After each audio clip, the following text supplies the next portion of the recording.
you'll see where stars align. Lockstitch will go where wonder lies. Its specialist crew a beacon of light will work to unravel secrets entwined.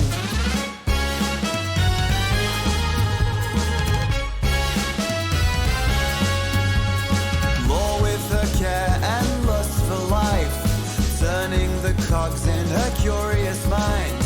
Scales that tell stories of times long past. Deep in the echo, her interest is cast. Starborne Melody echoes in the deep. An ancient history, now our secrets to keep.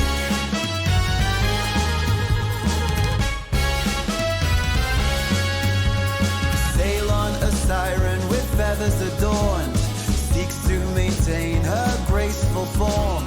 A voice that weaves tales across the sky, relaying the dreams that never die. Renic, the brain with numbers and might, forearms, four eyes in the cosmic night.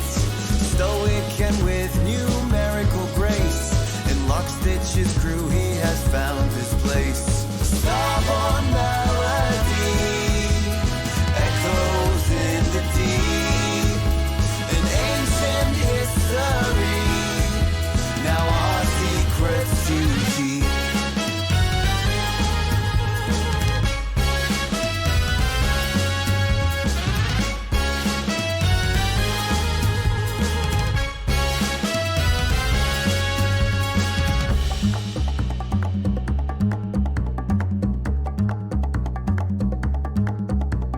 Pollux and Castor, the skillful pair, always the team with starry hair, with a bond so strong in the vast expanse, unveiling the secrets in cosmic dance.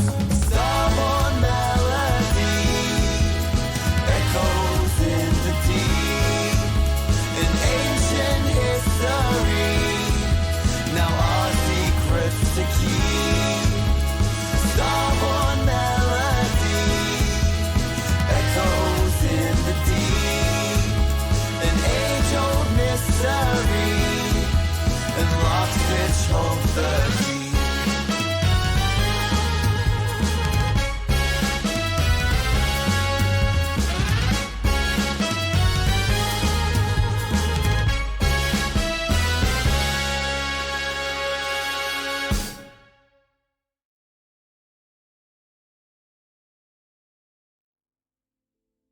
Huzzah! So that's our new theme song. It's really, really awesome. Alright. Like, we're very excited about that theme song. So yeah, there's that. It's so good. So today we're picking right off from where we left off yesterday. So yesterday we saw Cross-Stitch like board onto the Storm ship after the finale, and then crash that. They blew up the engine, and they separated in time to like make it to Haven. They do not know that you guys are on your way there, and it's not like a really quick trip to get there. It's gonna take a little bit of work. Like, we'll get there today. That's not the game. But yeah, so that is where we are starting. We know Akana, Iskra, Howl, and Ento are all already in Haven, and you guys are on your way to go pick them up. But also, there's more to it. But let's just get into introducing the characters.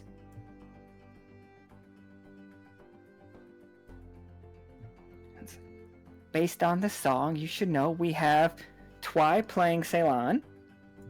Yo! I cry! It's so good! Oh, God. Like, that's why we asked you guys for a quick description of your characters. So we could give the fucking guy. So we could sing about you guys. And then we got Esme playing Lore.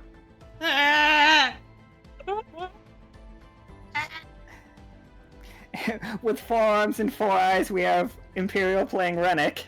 That was so good. I'm so ready to go. And playing Pollux and Castor resident Pokemon expert Vala.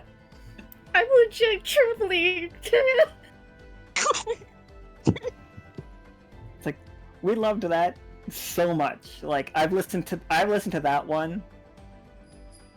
I have no idea how many times at this point. It's just amazing. Love it. So that is the song, and you guys, we are seeing the Celestial Sea right there. Let me move my screen. There we are. Alright, so is this gonna be blinding white? If I go to this side, like, tell me if it kills you guys. It's just magenta. The whole thing is magenta. Mm-hmm. And Yeah, it's white. magenta. What? Is there nothing, like, you guys can't see anything? Just magenta. Now all red. Yeah, everything is red now. That's really weird. There's supposed to be a map there. Well, fuck that noise. Go back here. Actually. It's So, the Red the- Sea. Right? The Vorpal Sea is on the other side. So, yesterday happened. Everybody has been talking about it. Everybody's been talking about how to get to Haven. This adventure is going to be more than like a day, so we are putting together the supplies we need to go there. How we're going to get there, Leo has come up with a plan that we just use the giant elevator that he fixed up and like walk the airship into the alkalized water. And not airship, the submarine. The submarine is equipped to do this. It does have legs, and it has incredibly loud, like, flying fish wings. We probably don't want to use that anywhere near sand. But so Peanut has called you four in to discuss like his plans for Alkali. And he's just like, excellent, and he like seals the room, and you guys can all feel like you can no longer sense the magic outside this room, no matter like what your power is. Like, he has turned off anybody listening. Nobody can like see into this room unless you are in it already. This is our spy free room. And he's just like, good to see you again, Renic. Good to see you again, Pollux, Castor, Lore, Ceylon. Thank you for coming. I've been in contact with the city of Haven in the Celestial Sea as the last known location of Akana and her small crew. I see this as a very advantageous moment for us, based on how difficult it appears to be for our luminaries and sim guards to just transport the ship down into Alkali. We are definitely going to run into supply train issues. And if we can set up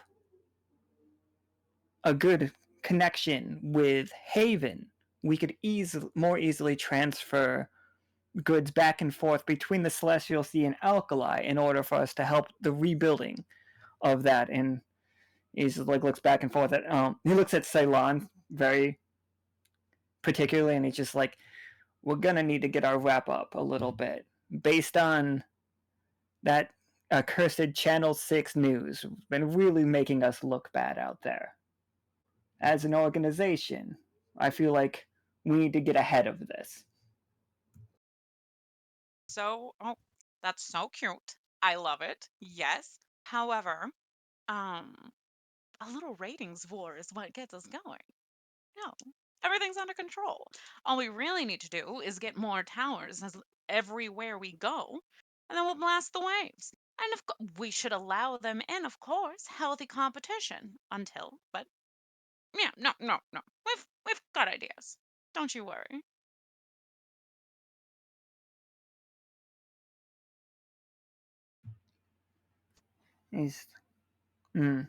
But aside from just the politics of it,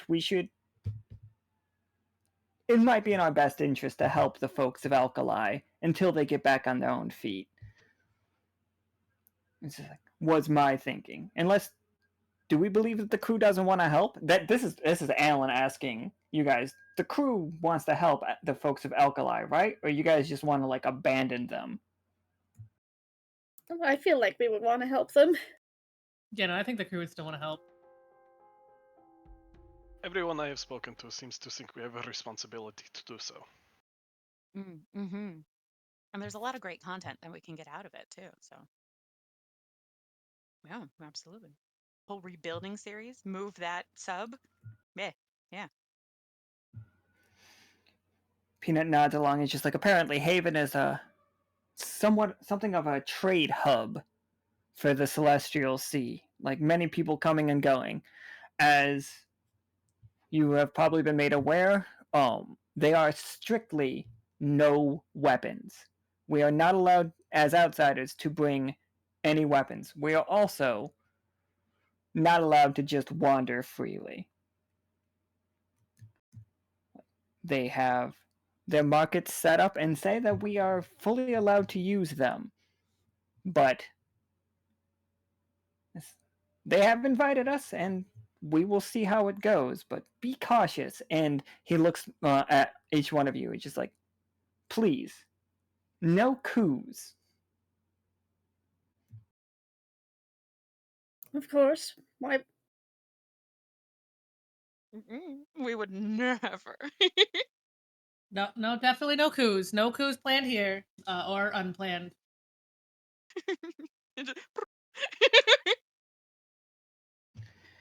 He's just like, all right. And definitely Lore makes a show of patting herself down. No weapons here at all.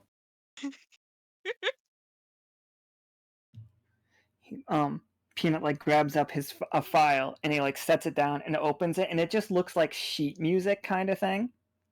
No, not like sheet music, like frequencies, you know, and he's just like, now this is why I called you two in, pointing to Renic and Pollux and Castor, and he points at the paper. Well, you three.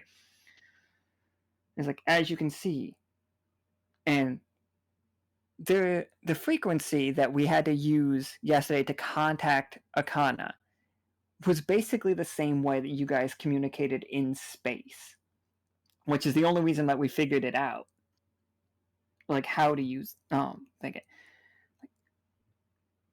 resonance isn't gonna work here. At least not the same way, because nothing vibrates. He's just like, I believe there's something up, and he hands you puts another piece of paper. It's like, this is an invitation that we have received from, her name is Miss Keynote. Right. She is expecting you. She has something in mind, and she's looking for the music and science inclined of us. And then he looks around. He's just like, you can imagine why I called upon all of you. She won't give me any more information, but I feel like there's something here, like tapping it. I'll admit, I'm a bit curious as to why she needs science. Why she needs science and musically inclined people for this. I assume she needs the best of the best, and that's you.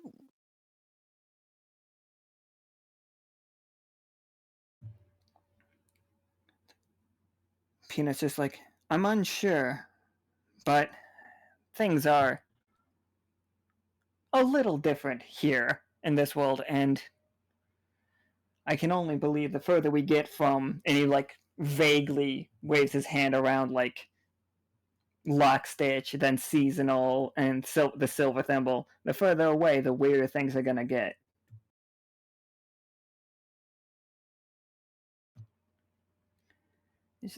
So, look, when do things not get weird for us?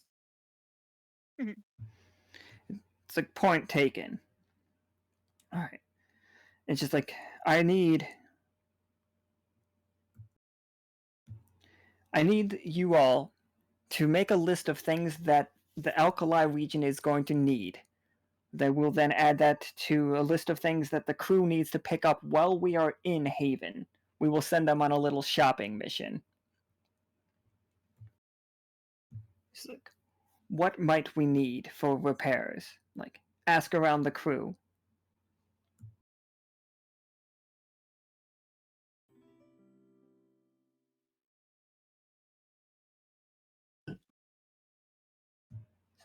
What materials might the entire side of the world, Alkali, need to rebuild it? We want to help them get back to a successful and thriving environment now that they're no longer under a constant hurricane and being cannonballs raining down upon them. Have any of you heard the crew mention what we might need? It's like, and he pulls out a list, like he like crosses his leg. What might we need?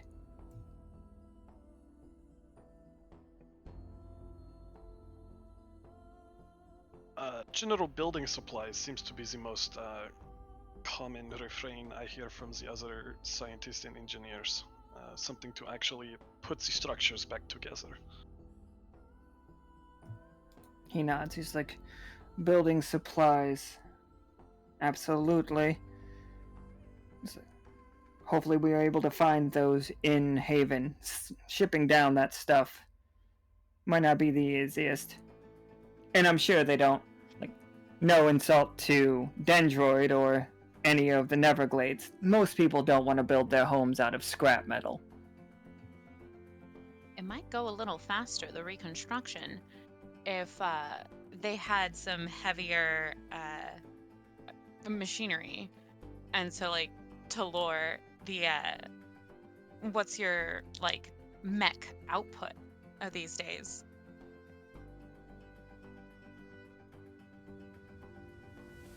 Yeah, Fishtinger is already working on some toned down, less combat ready versions of the forklifts for construction to help with all the rebuilding out there. I do have to point out that while we're rebuilding that side, we are also building up the Silver Thimble is also under construction, so a lot of that stuff is already being used by, well, you. Yeah, hence much scaled back. Yeah, like the fucking Reedy and Vernix, like Krieg and Reedy are currently rebuilding on those islands so that we have places for the people from Dyad to go.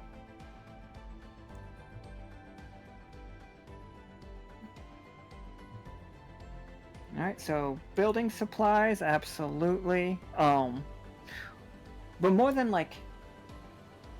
what we bring from here, what is on, like, I'm looking for a shopping list. Like, what should the crew be keeping their eyes out for?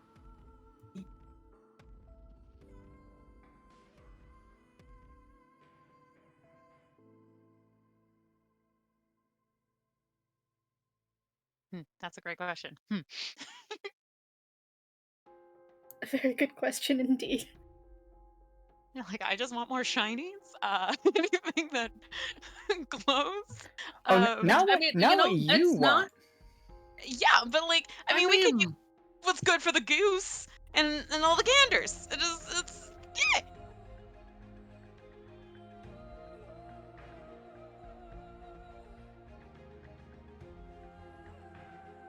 I mean, it wouldn't be a bad idea to keep out for things, like textiles and stuff that we could bring back for them that would inspire any of their crafters, artisans, make more stuff for their trade infrastructure to sell so that they could help rebuild their economy.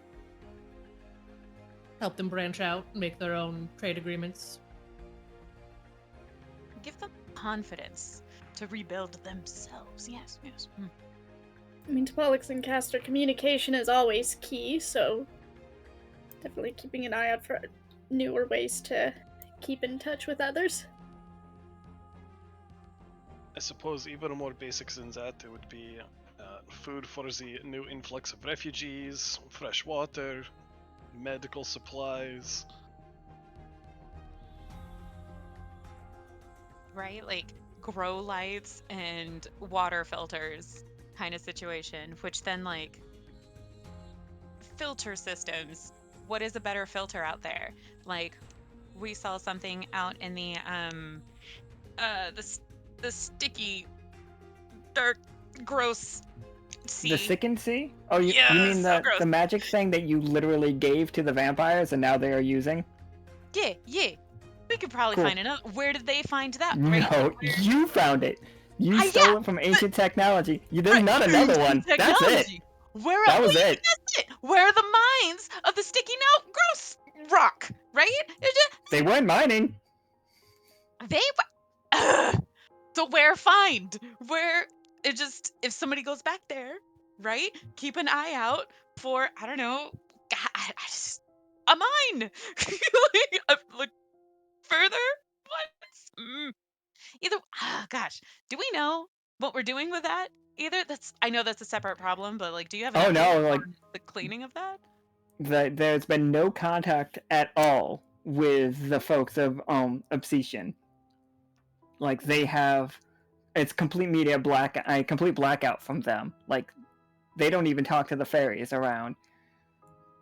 Like there has been nothing. Like you guys performed the coup. They started playing with like gold lightning, and then they have stopped talking entirely. So what you're saying is, I'm gonna let Patagon know that there's like a scoop, like in that area. All right, sounds good. Exclusive.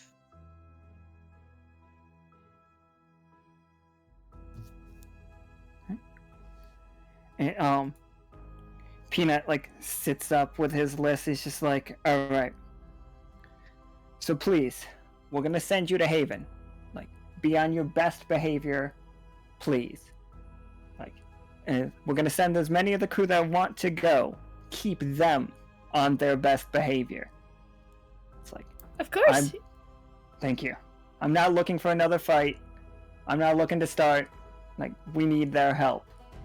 Who are you sending? Because some of that is going to be easier said than done. As many of the crew as like that are willing, that want to go. We're gonna need all hands on this one. So whoever goes. If at all possible, I would like to set like a forward base in Haven. Like if we could like get a little bit of like a foothold in there so that we don't have to keep coming back to the Silver Thimble over and over again to get materials, to get supplies. Just we want to help Alkali as best we can. Of Just, course. like, he turns on the news real quick and he's just like, to prevent any more of this, and it's just the otters bad mouthing Lockstitch as a crew. And like not just Lockstitch, they just say Silver Thimble whenever they say it. They do not lump you in they lump you in together. They do not consider Silver Thimble and Lockstitch two different places.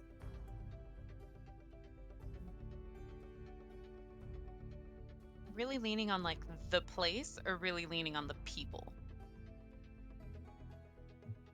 I think it's both. I think they blame everything. Like, if you live there, you are a heathen. Like, if you're from there, you are a heathen. It's like you are corrupting the youth. You are This is them saying. It's not. I'm not saying it's true. Like, but you are corrupting the youth. You are going out of your way to stir up trouble. Like, you guys just want to make yourselves rich. Like, look at the giant like new city that they're building. It's like, do they need more land? Like, have we gotten the new ratings of like how saving Alto and Alkali have like come in? Have you heard like how the tides are shifting in like other regions? And it's just like Channel 6 is the squeaky wheel. Like, they are, based on how that game went, they are very successful, and they are going to get more successful in the coming months.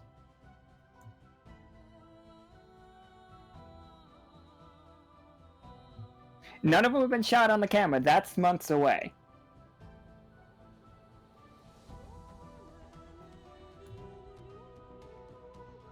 Like, this is the where we are right now is they have started talking about you all. Makes It's sense. just like, We're if you- headliners. just like, just so that we don't give them any more fuel for the fire. Let's just do the jobs, help people out. Let's. This year, can we just be known for that? Can we just be known for like helping people, solving More problems? Because yes. Can we make sure that every team goes out with some kind of camera?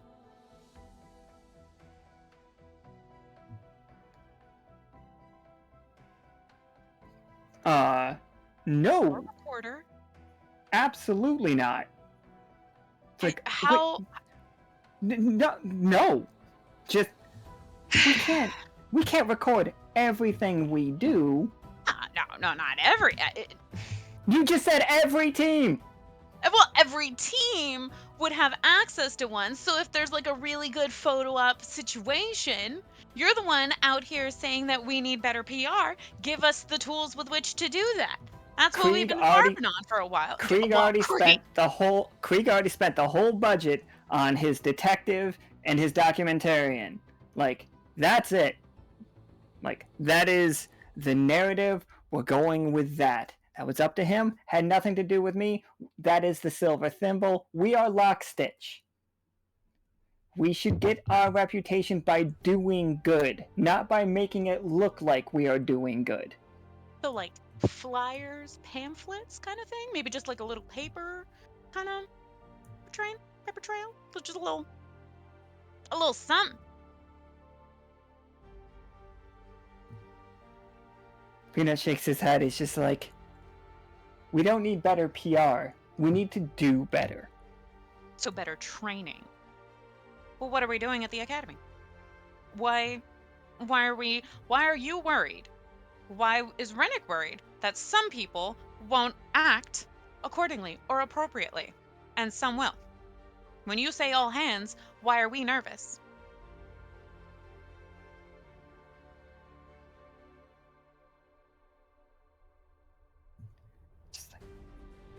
It's just like open to everyone too, because like why do we have to trust in each other?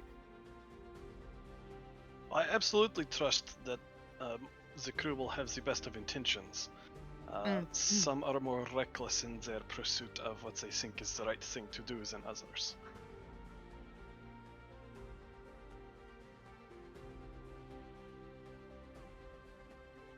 How do we instill or ensure that we're all, I guess, like resonating true to each other? Because like we have to have trust in each other, and I feel like we absolutely do. But at the same time, you have to trust your gut feelings. Like in the moment, everyone is making difficult decisions that maybe the weight of those decisions aren't felt or known or thought about, and that's the big worry.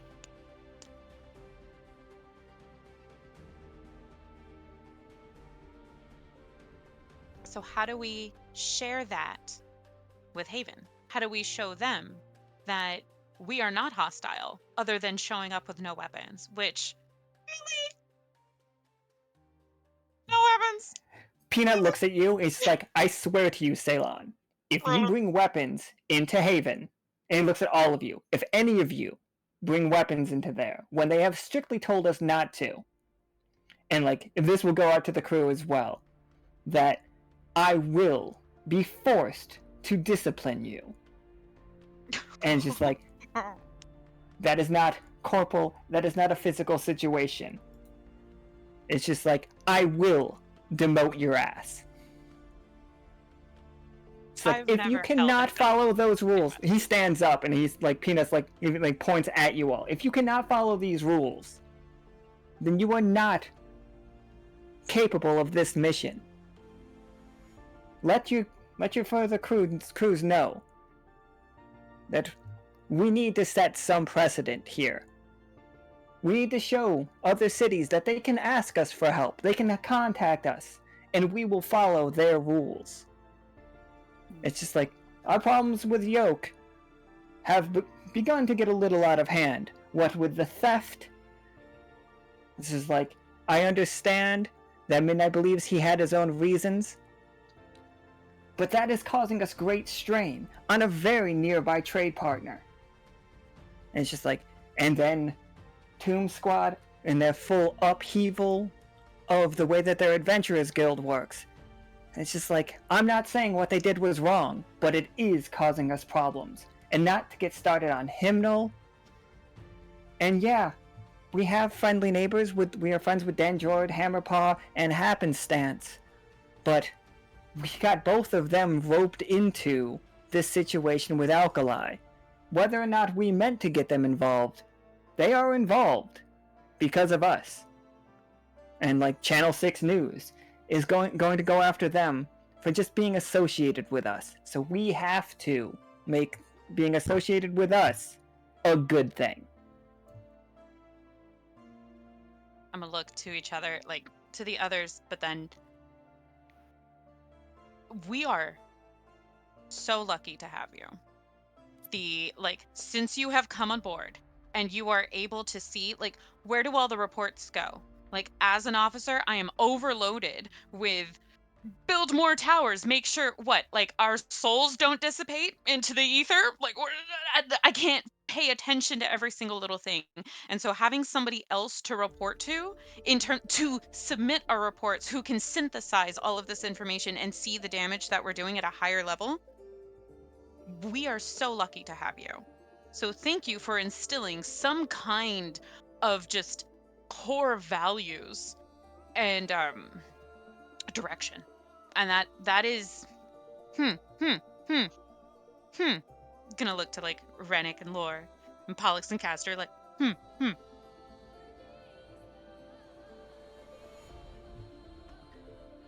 Peanut like walks forward and he has this like giant ass, like, this is the most gaudy looking ring you've ever seen. It's got like a giant purple crystal on it. And he sets it down and he's just like, we've been working on this before Akana went away. This was a key project that we were working on.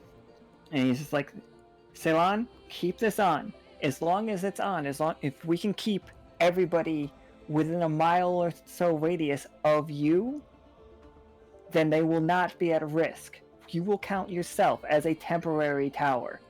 Keep that ring safe. It's the only one we've got. I'm a beacon. Thank you. I'll wear it with pride. You have our word that nothing will happen to it. And this is what I'm saying. Shinies. I need more shinies. I only grow more powerful with more shinies.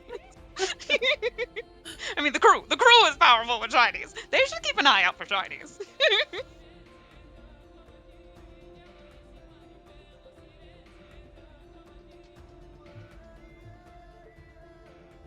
I think, the lantern probably would not count as a weapon. Also, just like your hands and feet would not count as a weapon. Royce is good. Voice is like, yeah, all of that is fine. It's not like you can take your hands and feet off. Speak Lore's for yourself. Lore's boots, the ones with the bladed high heels, do count as a weapon. Yeah, those count. Lore's changing his shoes. Like, Lore could potentially reasonably argue that her spear could get around it, but she also understands that, like, no, this is a matter of respect. So everything stays. Including all 4 of the hidden blades in her corset. It's like, right, you just gotta, like... It's like Peanut, while he was having that spiel, got to watch Lore just, like, pull 4 knives out of her corset and set them on the table. So here's like the overview for everybody in chat. If at any point in time you can use it as a weapon, and you think that, hey, if I roll low, they're gonna look at this and be like, you're carrying a weapon, don't bring it. You can leave all of your melee weapons on your ship, Also, your pistols can be left on the ship. We do have to deactivate the submarine's missiles. You can't bring any ammo. That the submarine cannot fire if you intend to dock it at Haven.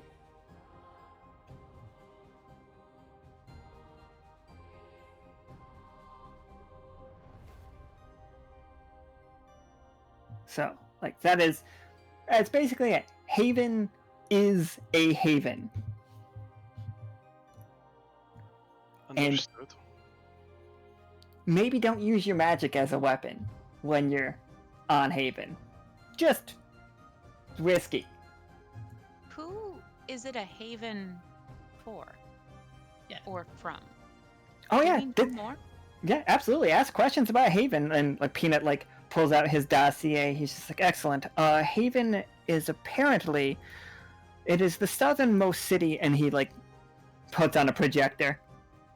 He's just like, Haven is the southernmost city on the side of the Celestial Sea. From what we've been able to gather about it, it is under a dome, much like most of the cities in the Celestial Sea. It has easy access to both the sea itself and the land. It is bordered by alkali. They have begun building out of their dome as well. Like, it's a large trade city. For the most part, they are the Ichthy is the main species of creatures there, but they do trade all around. You will definitely see crab people, and he like looks at it. He's just like, don't know what that word means, and he just like passes by it. And he's just like, the city is full of trade folks. He's just like, I am hesitant to send Krieg due to this, but I he is understand good. your point. Thanks. He nods. He's just like that. He'll end up owning that place. A little bit concerned. He's just like, it is. They've named it Haven to be a haven for trade for like people all over. Like, apparently most of the cities are very difficult to gain access to throughout the Celestial Sea.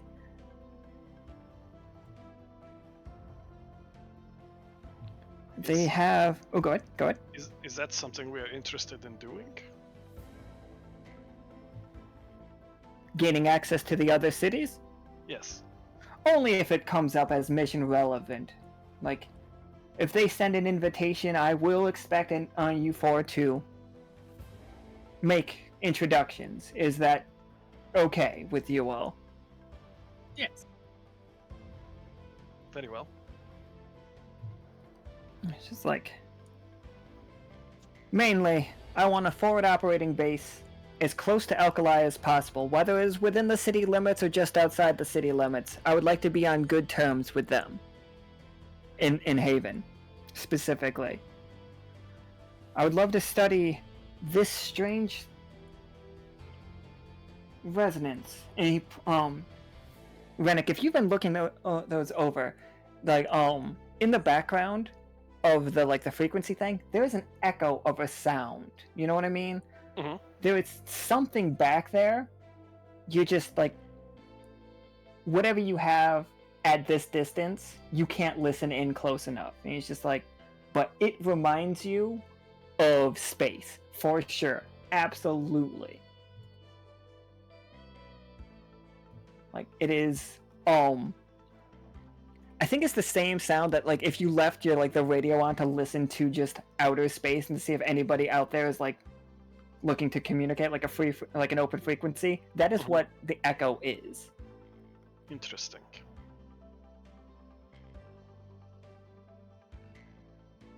We call that open air, but what do you call it? To Renic. Open vacuum? I do not know what you are asking. No, sounds good. Sounds good. Is the sound almost the sound of nothing? It's very strange. I would not advise listening to it for too long. Do you still characterize it as sound? That is a good question. That is the main way we had to interpret it on the vessel we were thrust into. But I mean, sound does not work in space. So maybe not. It's a strange question. It's one I will have to consider more. Which then, Pollux, when you were configuring, like when you were still sending signals and radio, like that could still go through in space because like waves were able to still be transmitted, just not the physical like audio of okay, so you know how to like transform signals to go through space like you have before. Is this To any an different? extent, yes. Better at receiving than giving in this way.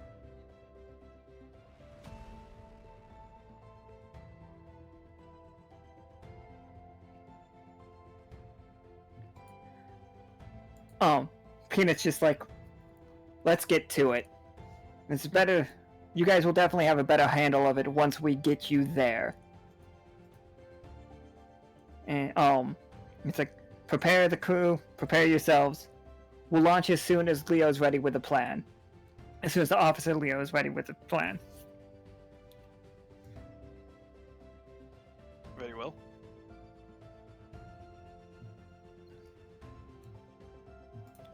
And on that Chad. note, go ahead. Nothing. I was making a poor joke.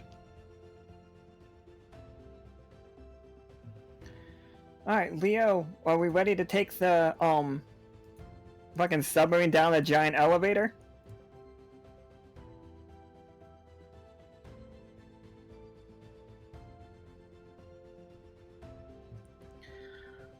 Who's driving the sub? I mean, it can be Lore. Lore's a Wayweaver. Who's qualified? Lore's qualified. Talali's qualified. I don't know if the captain's coming. Peanut's qualified, but he's not going. Qualified. Kravitz qualified. Has to stay on the sub because he will not leave his knife. I'm pretty sure they would consider Crabbert himself a weapon. Akan is qualified, but Akan is not here.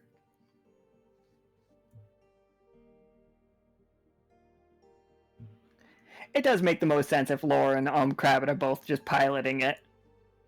But we don't need to make rolls for this, because, like, the plan is solid. Where's the sub token? I think this is going to be huge for a second. No, not huge. Alright, so here we are. It's just the entire trip is just a montage of Lore just talking to Kravitz. It's like, no, I know you want to come too, but you're not going to leave the knife behind, so you have to stay on the sub. No, they said no weapons, so you can... No! You are staying on the sub, and it's just Crabbert dinging angrily, and then finally disappointed and sad dings at the very end when they finally dock. As you guys start getting closer to the Celestial Sea, like, once you get back in the water in Alkali, because the plan would be, like, up here, which is really good because you guys managed to skip, like, this terrible fucking thing. You gotta go through a lot of rocks, but you're much smaller than this token shows. It's like, you make your way in, like, we're definitely going down because this is where Haven is. You guys see a couple things. A, you see giant, incredibly long-legged camels, like, just swimming or, like, floating above you. They are, like, deeply red. You see, actually, everybody roll me a 20-sider. And, well, I can see what you guys see. 9s all around. Natural 20 is really good, though. Alright. Well, damn. Too bad that wasn't the first roll. I mean, it was Renic's. It was part of the first roll. If anybody has the thing, like, it's Renic's first. Like, this was all the same thing, so I would take it. I would let it, like, I'd let it rock. You would let it got it in one? Yeah, you got it in one this one.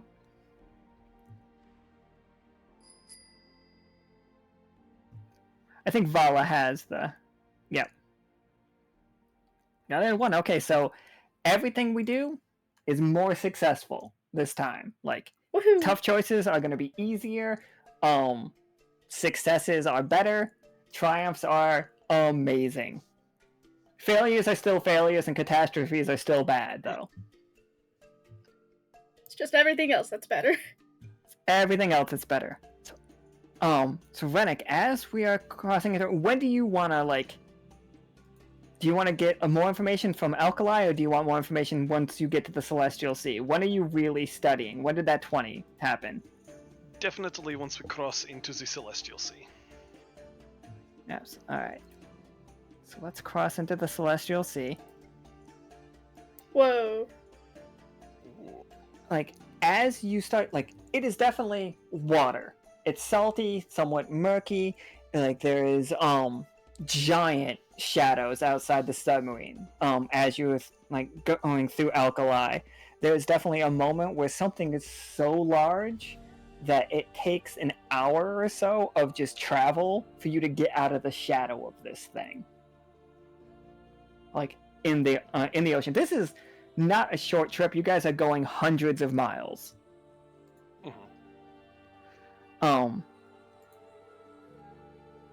And, like, once you guys start getting to the Celestial Sea, the people who it matters for, specifically anybody that did not go in space, it would matter for Lore, and it would matter for Ceylon, it would matter for, like, everybody else, the AP thing. It doesn't matter for Renic and Pollux and Castor. Like, they're solid on it. But you guys do feel the second you get too far away from home, and then, Ceylon, your ring, it starts resonating, and calms everybody back down. Like, there was, for a moment, there was a twinge of just anxiety of you becoming somebody else. Just, but, like, the splittest of seconds. But, like, in that moment, it was terrifying. But then... I'm like, You got oh, better. shit. I'm great. Never mind. And, like, as you cross into there, you start seeing the night sky in the water in front of you. You can see constellations. You can see stars. Like, in the distance, that is most certainly, like, another nebula. Like, galaxies, everything is, like, happening all around you. And it starts becoming a little bit overwhelming. Like, the further you guys get into the Celestial Sea, like, Ooh. like, it really starts, like, ramping up, and all of you are,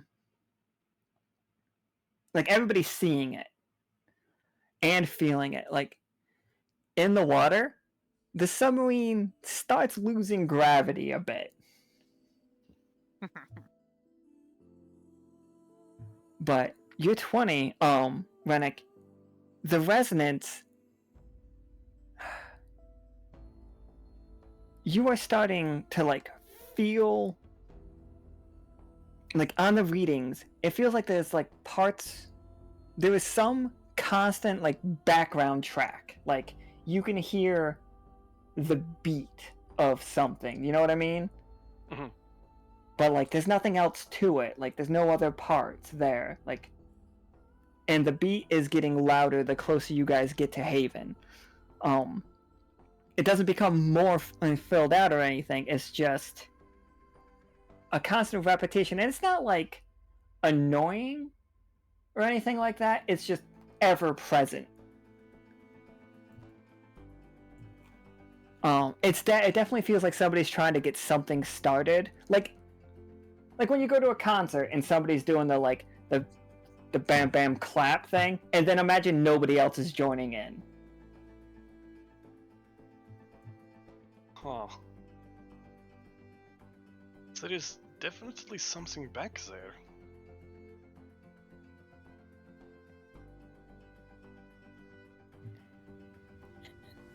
We can...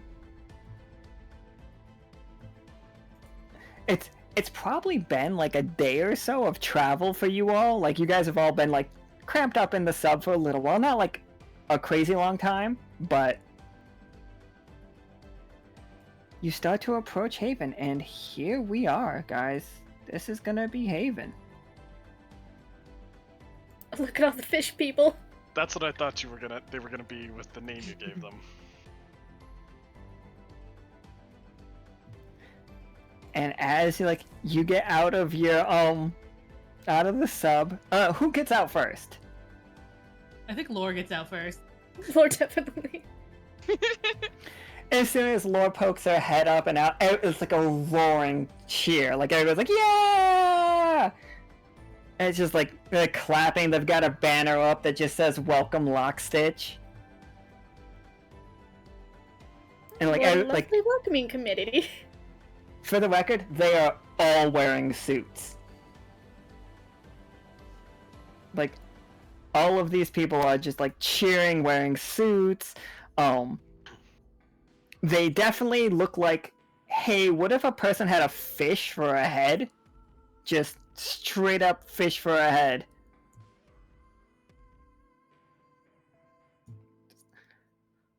It's just like they wait for the rest of you to all get out, and they definitely want to start shaking hands immediately. Like they're comparing their outfits to your outfits.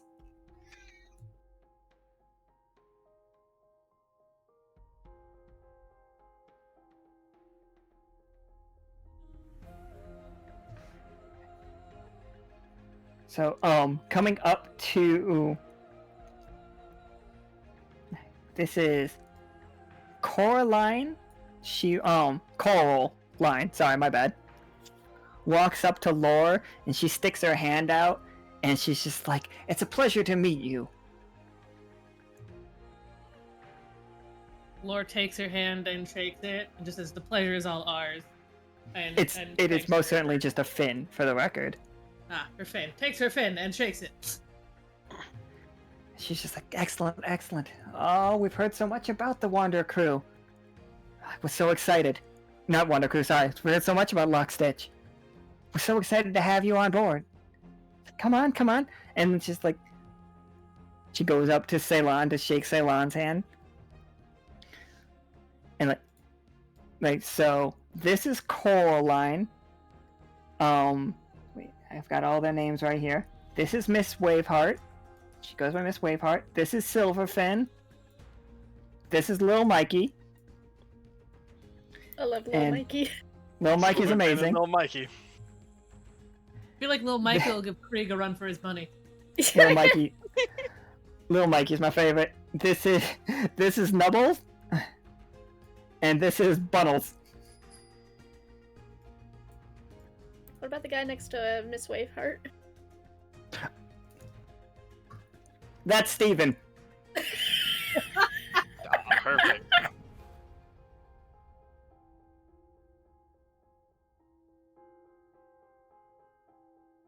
Steven also one. Oh yeah, I don't think Lil Mikey's on the screen, so let me put Lil Mikey on the screen so everybody can understand how great Lil Mikey is. Yeah.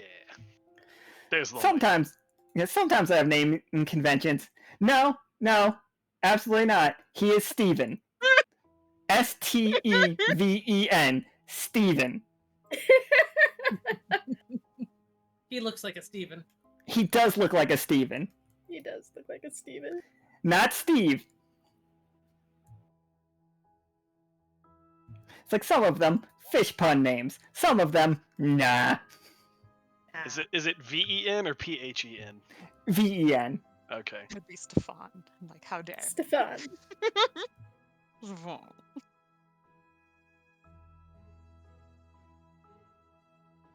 Stephen Yeah, of the House of Stephen. First of his name. So Somehow. you guys, you are now in Haven. Haven is. Many of the homes have like the dome tops. The sidewalks are like mosaics in a lot of places. That's very beautiful architecture. As like you guys all get down from off the ship, and onto the docks.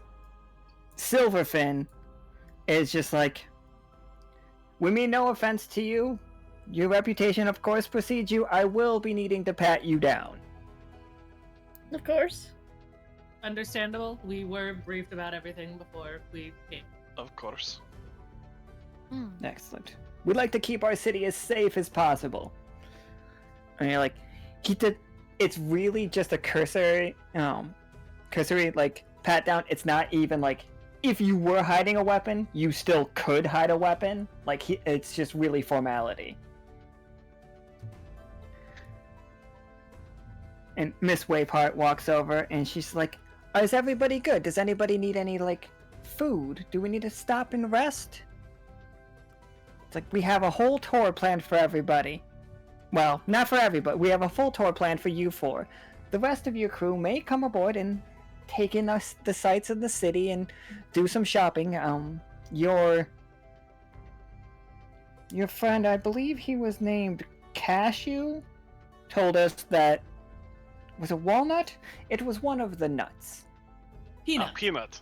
Poor Peanut. There it is. There it is. And she crosses out another, like, walnut and cashew, but it's at the list of, like, there was, like, Brazil and every other version of nut on a list. I don't know why Brazil nuts exist here, but they do. Brazil just means something completely different. And she's like, excellent. Peanut. Go like ahead.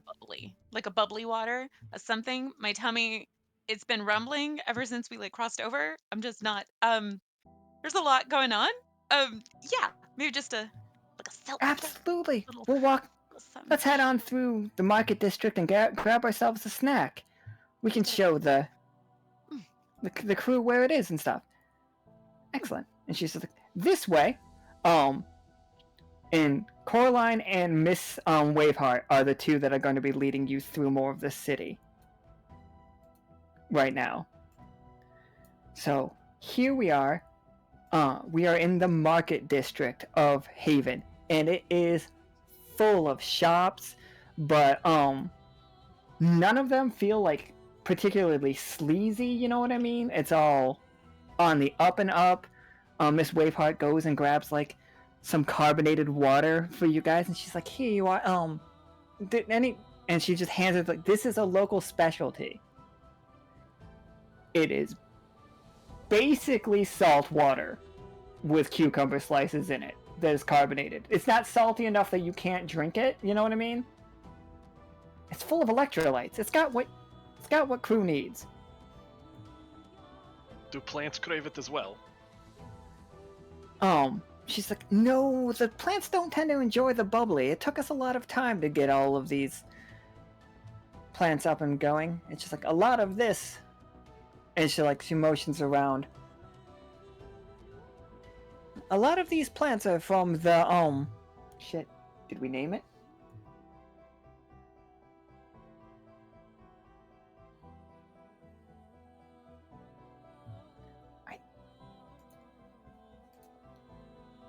I think she just calls it the woods, and it's just like hardy plant life that can even survive down here. And she's just like, just a touch of botanical magic involved. It's just like, we know much about you and everyone's like magical abilities, but we don't overtly use magic in this town. You guys also start to notice this town is full of street performers. Like, there's buskers everywhere. Like, this whole city is alive with music. And it, at first, like, on the same block, you'll have somebody playing what looks like an accordion, and somebody on the other end playing a violin.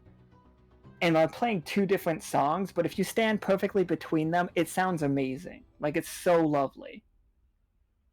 The streets are alive with the sound of music.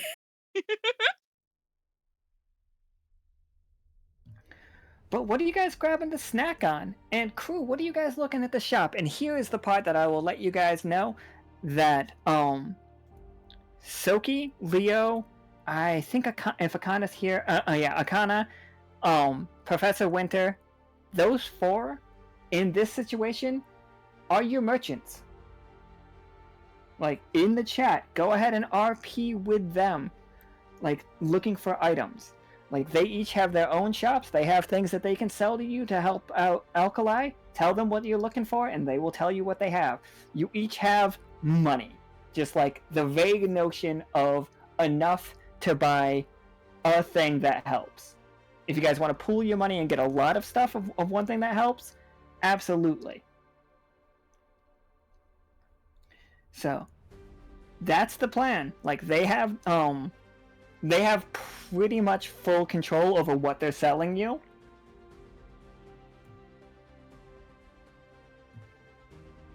So have that. Oh, but back to you guys. So it's like rude if it's not cool. It's not kosher to like sprinkle a little. I don't think I like the taste of the cucumber. And I was gonna like put a little schnack of my own into it, make a little glowy bubbly, but that's like super not cool. And I'm just like I show Waveheart the like, may I then? No, not to like, I don't wanna, no toes, no fins being stepped on, but this is not helping my tummy. I got Waveheart just like from home. Waveheart just like waves her fin, and she's like, no, it's perfectly reasonable. We don't care what you do with your food. We don't care what you eat, as long as it's not us. Pollux and Castor just look away to the side, considering fish is their favorite food. Yeah, there's definitely no like fishmonger shops. I can promise you that. You know what? No, fish eat each other all the time, so I don't know. Maybe.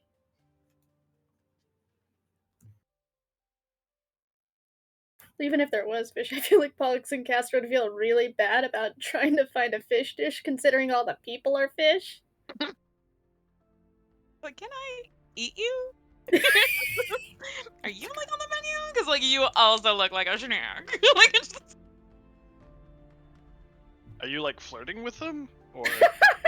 I'm very hungry, but also my tummy hurts. So like, I don't know. Yeah, absolutely. You can go ahead and let me know what. Do you find something here that soothes your stomach, and what is it? Oh no. Lore finds donuts. Lore finds a cinnamon-coated donut. Yeah, absolutely. There can be donuts here. Fried bread. It's just a guy like with a pizza oven and a Dutch oven. He puts the Dutch oven in the pizza oven, pulls that out, then fries donuts. It's weird because he's in his underwear. It's also weird that it looks exactly like Nameless. I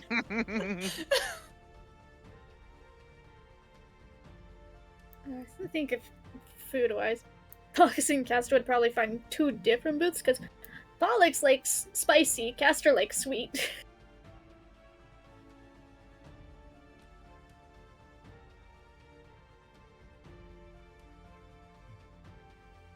It's like, yeah, that'd most certainly be like street vendors everywhere. This guy definitely sells like it's basically tofu. It is like, but made of like seaweed. Like little kebabs that like he dips them in a sauce that like this one's a really spicy sauce, but this one's a really sweet sauce. It's like it has a fishy taste, it has a briny taste to it. I would think.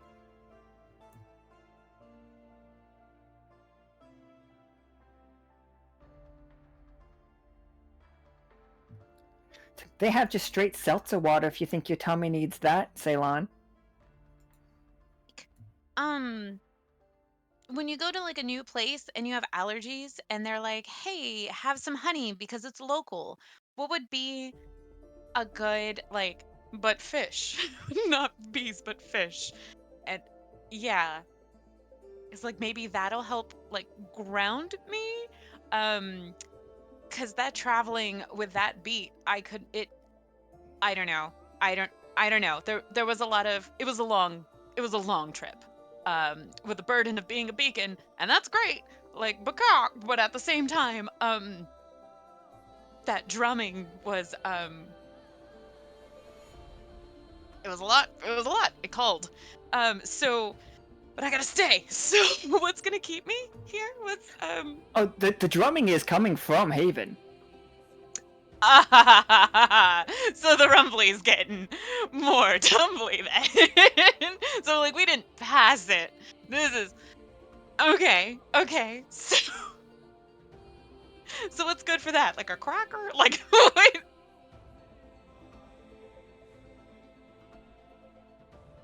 I feel like we're on a train and it's just not, you know what I mean? Like it's I'm still bouncing a lot. I forgot these two are like also here because these two are following the crew around. Bundles and doubles are following the crew. And it's like they are not making it they're not aggressively making sure the crew like stays out of trouble, but the crew, you feel like you're kind of being babysat. Like they're just watching you, making sure you don't, fuck up. I mean, we also kind of do the same thing in the Silver Thimble with people, so that tracks.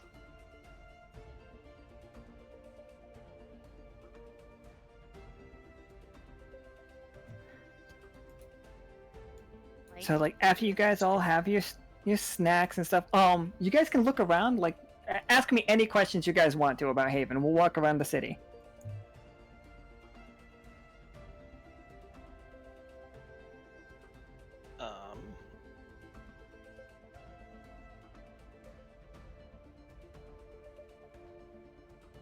Is there a obviously this seems to be like the commerce hub of the city. Is there an arts hub for your city as well? Oh, there is most certainly an arts hub for our city. Miss Keynote wants to meet you. She is the director of arts and like, oh, she gave herself a new title, arts and science, I guess. Ooh, Miss Keynote. And then there's like a little bit of laughter from like I think Cole and Nubbles. Like that was definitely Miss not Waveheart that said that, and everybody just kind of laughed along with her. It's like, don't worry, it's just no harm. Like she believes in some crazy stories, whereas most of the city believes in commerce, and we reach out our hand towards you as a hub of commerce in your side of the world. Like, we know all about the folks of Holt, and it's just like they're great, they do amazing traveling, but we feel like the true power of the world lies with being linked up with you guys. As like we can do like a walk and talk through the city of you guys as you eat your snacks. It's like, you all are very strong, and we would like to reach out. We don't have any one leader here in Haven. We have many. Each district has its leaders. Coraline here leads the market district. And it's like, you look around and see all of our great work. Like, Miss Waveheart, she runs the introductory. Like, she will give everybody new to the like town, like you make connections through her. She does all the trading deals with cities. You met Silverfin. He is the leader of our security. Bundles and Nubbles work directly for him, and the two fish people just like put their hand up. Also, everybody else isn't wearing suits. It's just the welcome committee, for the record. It's like they all heard that you guys wear suits all the time, so they wore suits to make you feel more comfortable, not because they're comfortable in suits. Aw. Pretty sure of this little crew we have right here, only 2 of them are actually in suits.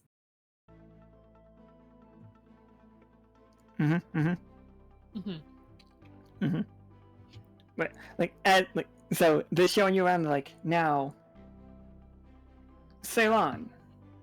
This is Miss Waveheart walks up to Ceylon as Ceylon's eating her oyster crackers or whatever, which you thought were just like saltine situations, but they're just oysters fried into like a cracker shape. So sandy. I don't hate it though. So like, thank you.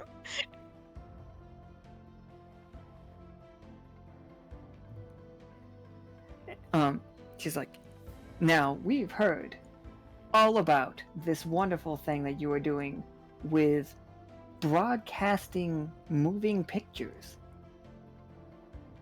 Mm-hmm. And it's like, as she walks through, like you can see there are some street lights around the area. Also, it looks like daytime here. I think that might be like a very important thing. Like outside, it seemed like the vacuum of space. Like it was dark. It was like dark as night all the time. But the second you got into the bubble, it was just like daytime. So, a thing to keep in mind. Like, out here, dark. In here, daytime.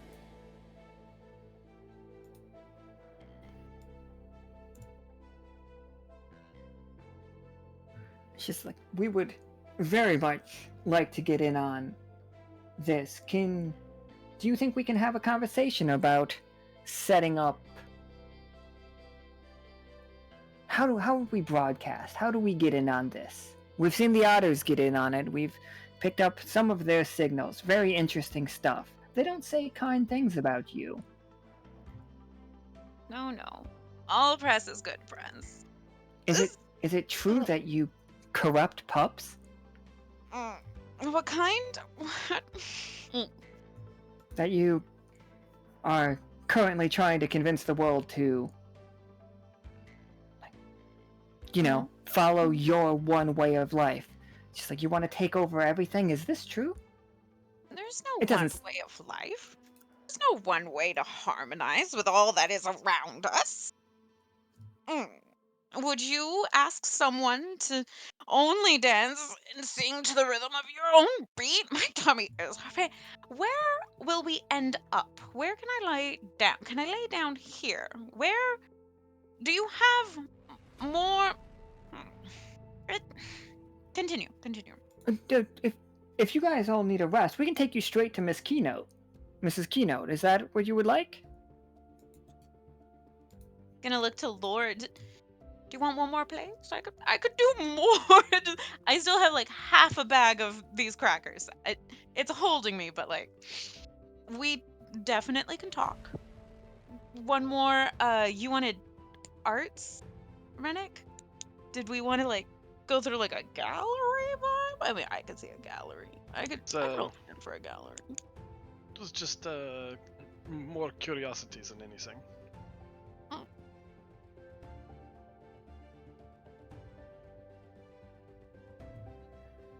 So the people that would like to talk to you in town there is a woman named Miss Keynote.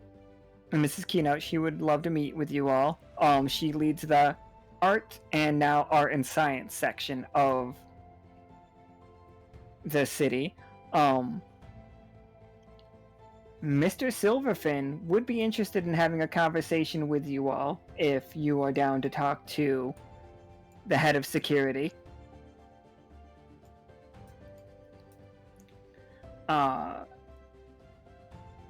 Steven's down to chat. He's just kind of wandering around. But, and Miss Waveheart would love to have a conversation with you all about, like, trade of technology. Very specifically, she wants to give you money for you to, like, set them up with being able to put on shows themselves. Sick. That is... I'm down. If y'all like wanted to go do some tour, like go to the next spot, like sounds good to me. I feel like laying down in the middle of the floor between some musicians and yeah, if like I'm assuming somebody's got to babysit me of the because we're tourists, but like I'm down for breaking up a little bit if y'all wanted to go forth. Does Let me hold your Laura back. not have to stay with you? Within a mile. Like Okay. the whole crew is safe as long as they stay in the city. Like I think, like leaving the city, people probably don't want to do that. Gotcha.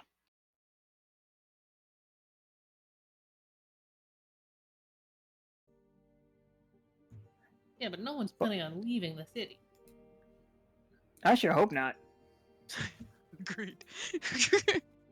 Surprise. We out. Like, space! It's not that big of a deal. Been there, done that.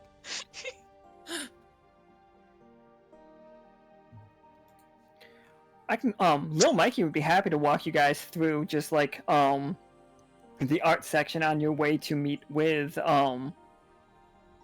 Miss Keynote, if that's where if we can do that scene, that's fine. That sounds great. Okay. Alright, let me get little Mikey on this page. Yeah, there he is. Yeah. Go away, Steven. This is little Mikey's time. Little Mikey is absolutely tiny, for the record. If all of the other fish in the city are like to size of normal fish, or like, you know, to scale, like put them at human size, like little Mikey is basically a sardine. I see. He's also wearing Converse. They're probably not actually Converse, but he does just have sneakers on. Little Mikey's amazing. I love him. He's just like, starts walking you through. He's just like, Miss Waveheart talked your ear off. She really wants to get into the whole celebrity, the silver screen, as the otters call it. And he like keeps looking up at Lore. He's just like, do I know you? No, I don't think we've met. This is my first time visiting the Celestial Sea. He stops and like looks at you again.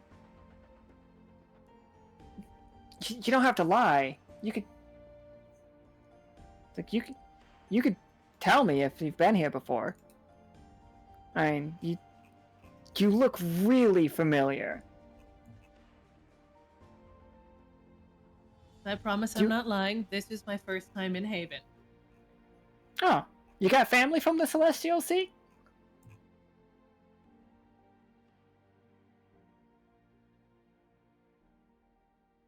I might. I honestly don't know. Huh. And then he snaps his fin, which must be like really weird to hear. I'm not sure what that sounds like, you know? Sounds just like a fan opening really quick. Right, yeah, exactly that.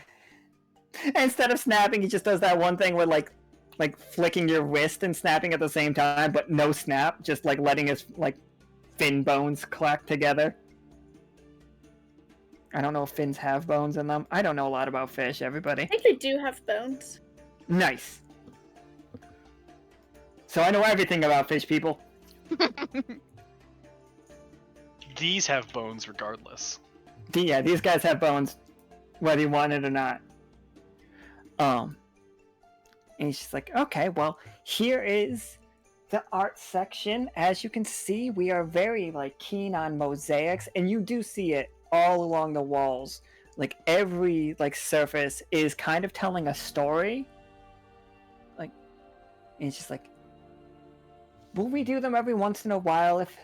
If one's going wrong, we'll just recreate the story in a new style. And you do see, like, they are currently peeling off one story and starting to replace it. It's just like, can't let anything get artwork, we believe, should only last until it starts losing its sheen. We are not beholden to tradition, like a lot of the Celestial Sea is. Here in Haven, we believe in letting outsiders in. Trade, of course. A lot of this world, and a lot of people in the Celestial Seas really do not enjoy outsiders. Those creepy fuckers in Ione know. Those are like some weird guys. Have you been to Ione yet? Haven is the first place we've visited among the Celestial Sea, so no, we have not been to Ione yet. He takes his hat off and puts it across his chest. Well, we are truly honored that you would choose Haven. It's just like safest, best place on the whole side. Let me tell you. And like, I think there's a certain musical quality as you all like. Lord, do you walk around in heels even if it's not your like bladed heels? Yes. When you step on the tile works, each one is kind of like a little musical note. And like the harder your shoes are and the more like clack you would have, it starts echoing almost like a song all around you. And no matter how you guys walk, it still sounds good. You know what I mean? They're all in the same key. It's like they're all just like really good. And little Mikey's just nodding. It's just like excellent, excellent. They installed this very recently. This was Keynote's like passion project. And then when the storm went down, she went crazy excited. And then you wouldn't believe how excited she was when she heard that the Lockstitch was reaching out to us.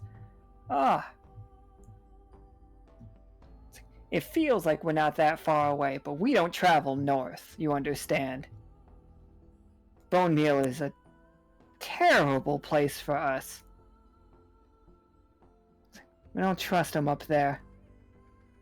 Legend says they drowned, they sunk their own ocean. Let the water just pour away. Oh, shit. I know! If you can believe it. And he's just like, he shows you a picture of one of the mosaics is just this huge like ocean with tons of large boats on it. And some of the boats definitely share a style from that you've seen from Dry Dock. And he's just like, thousands of years ago, it was all just harmonious. We connected directly with Bone Meal, the Celestial Sea and Bone Meal. It was all just the sea. And then they somehow managed to drain their water off. Disgusting. Now it's not but sand and bone.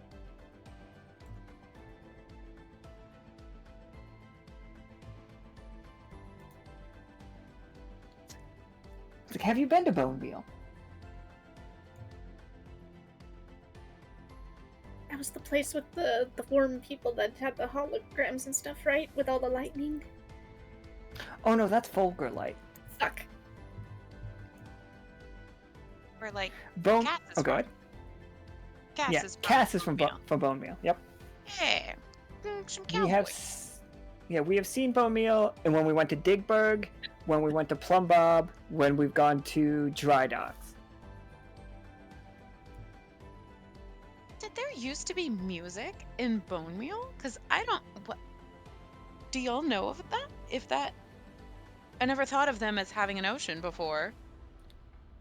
They lost their rhythm as well? Ugh. What do they do up there? I don't know, root and toot? I don't. Like, Pim talks about Cass, like, all of it, and it's great, but it's also. It's different. Anyways. Checks notes, Ceylon does not give a fuck about your relationship. Yo, not what's said. No, we're at practice. We have very difficult moves to do, and we're working on the cardio, and it's great, but also, like, Pim. So there's no.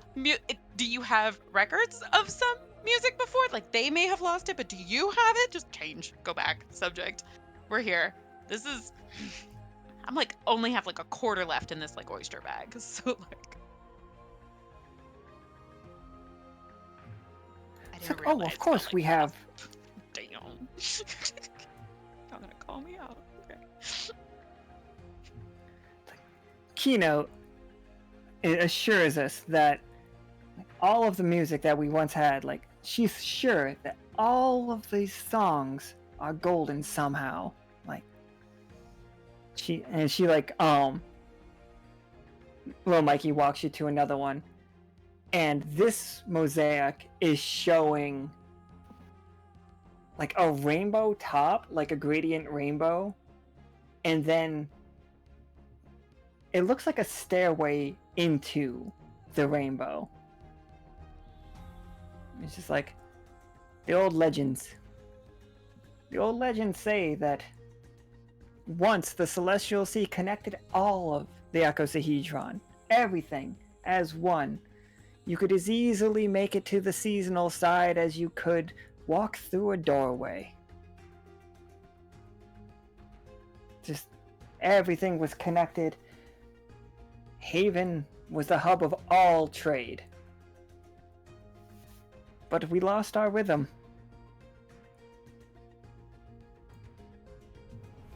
And he just like nods, like he again has his like hat against his chest, sad about it, and then puts his hat back on. It's like, I'm guessing that Keynote is looking for you to return that rhythm to us, or help us find it if possible. But that's just me saying it. Like, I don't know for sure. Don't. And he like leans close. I'm pretty sure though. So what'd you all do in Alkali? As you see the next mosaic that's like being put up, and it's being put up really, really fast. Like, have you ever seen Tetris played at a pro level?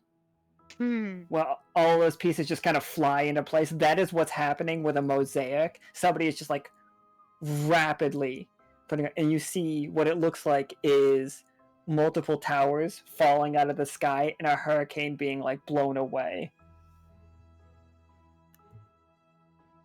Pollux and Castor, well, at least Pollux would clear his throat before saying, we assisted them with the ending of a near endless storm.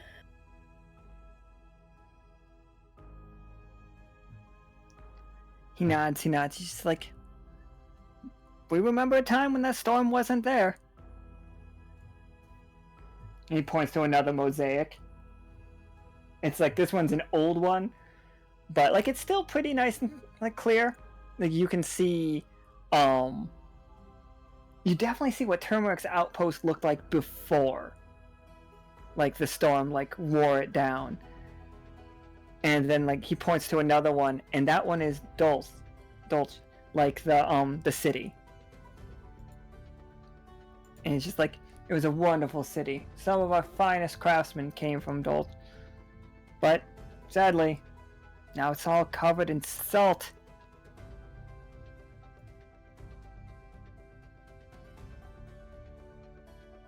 Dolce, sorry. Go ahead. Would it be possible to get copies of these images just to take back with us to them, so that those cities can see what the residents of those cities can see what their cities used to be like, to help them rebuild, give them inspiration for their future? Absolutely. They sell it over at the gift shop right over there. Perfect. And they just sell posters of all of the mosaics.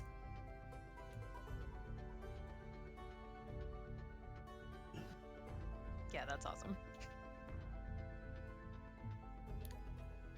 Like, he looks down at his watch, and he does have a watch on. I'm not sure how it works, but he's like, we should get you all the Keynote. It's like, she's gonna have some stuff to talk to you all about. It's like, don't be scared. She's really nice. Don't insult music. Don't threaten her. And above all, don't call Story stupid. She really doesn't like that.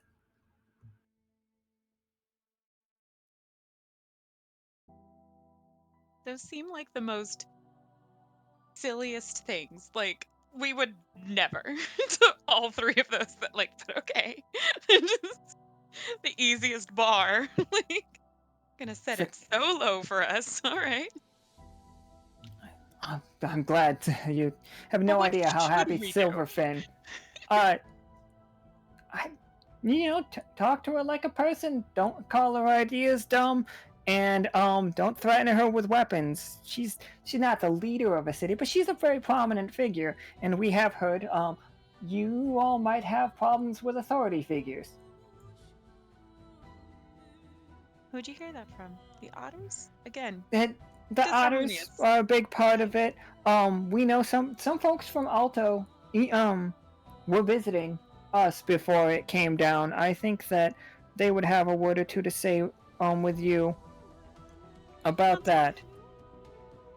You can talk. Oh no, to our head of diplomacy, and it just like rip. It's just quiet.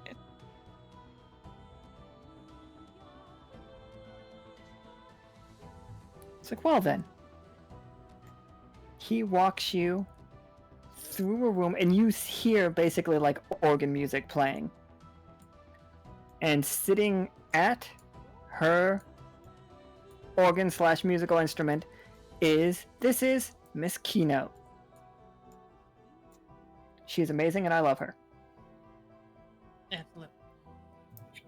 Fuck, there's a vibe I'm trying to think of that she gives me and I cannot think of it. It's definitely a time period era. Oh, she's definitely a flapper. Yes, that's it. Yeah. Oh yeah, totally. Don't worry. I knew who these people were when I thought about fish people being flappers and laughing a lot about it.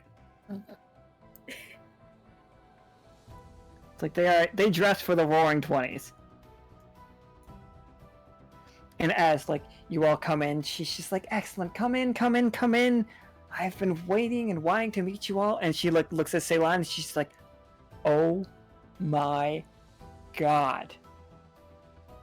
Are you Maestra Ceylon? The flesh.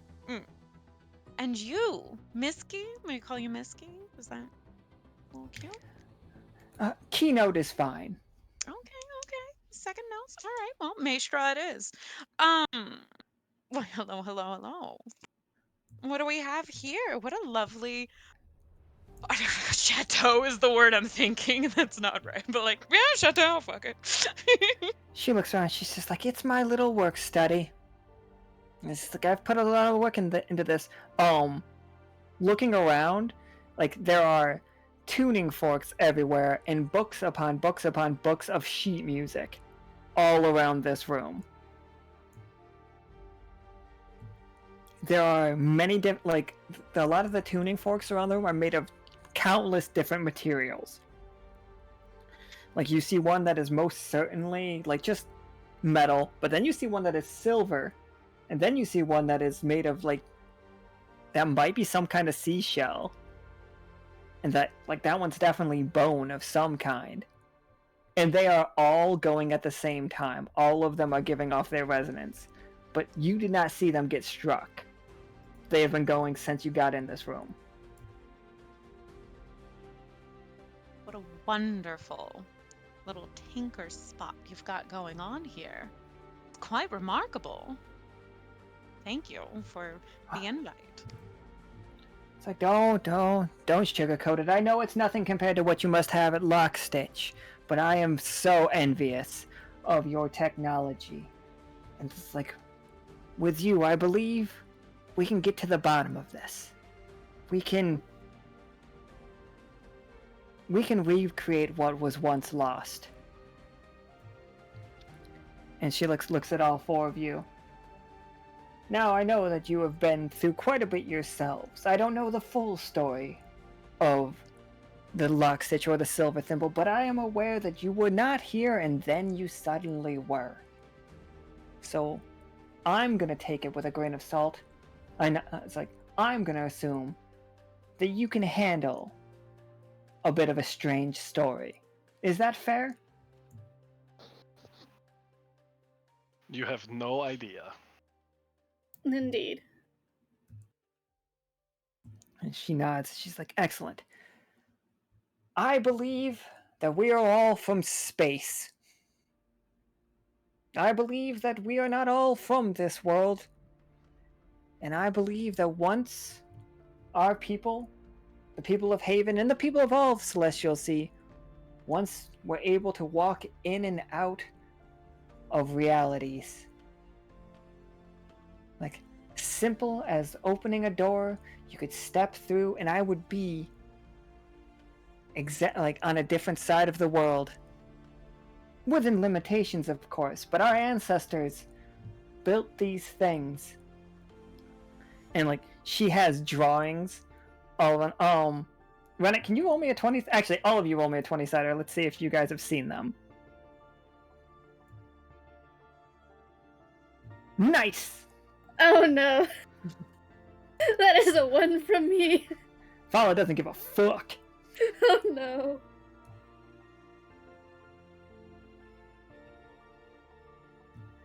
She shows you pictures of, they look like rocks with holes in them.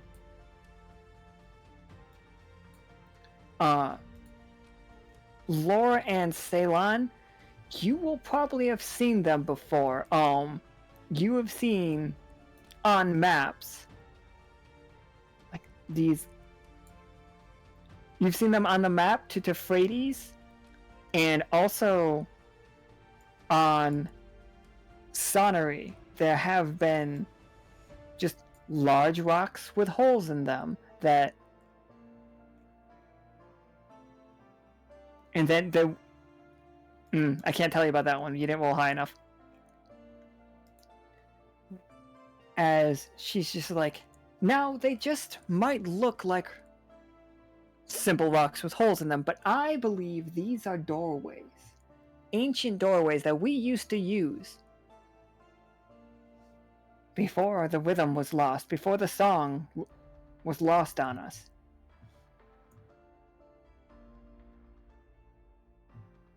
But look at you. Like waving to Lore and Ceylon, like waving to all of you. Technologically advanced. Musically inclined. Numbers inclined, pointing to Renic. Just like, I believe, me and Little Mikey. You've met Little Mikey, correct? Yes.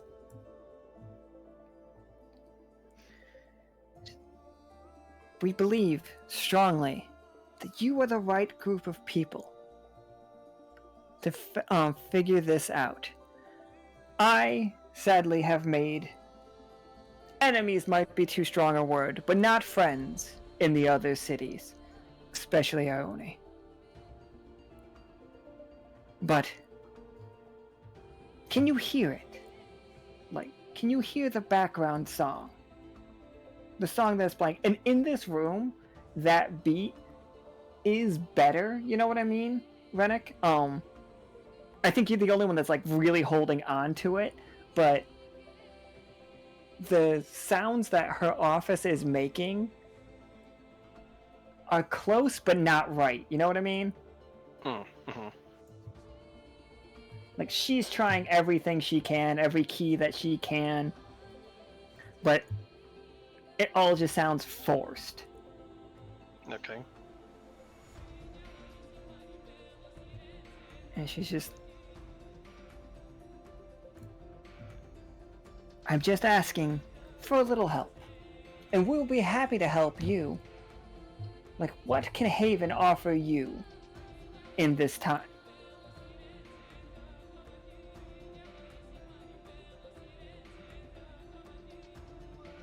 It's like, as a group as a whole from Lockstitch, I'm sure you are looking for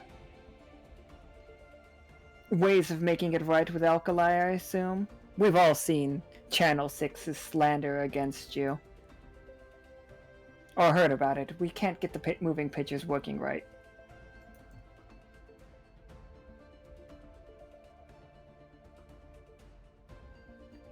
I will admit that weighs heavy on most of our minds. Excellent, excellent. See, it's so simple. You help us, we'll help you.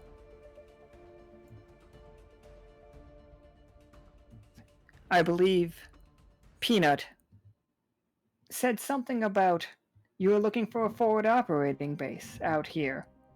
And I would most certainly help you with that. I have the means. I have locations. I just ask for a little favor in return.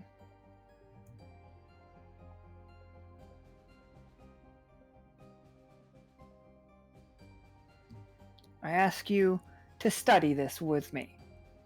We could all benefit. The whole world stands to benefit from, imagine, instantaneous travel wherever we need to. That would be nice.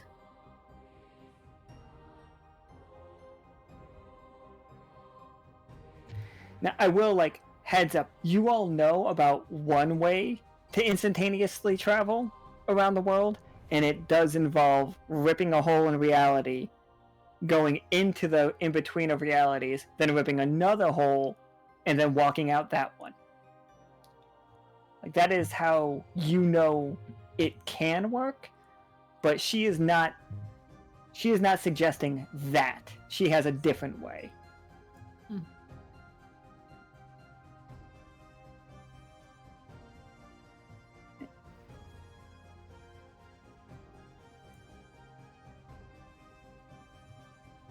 So what can we give you to agree to this?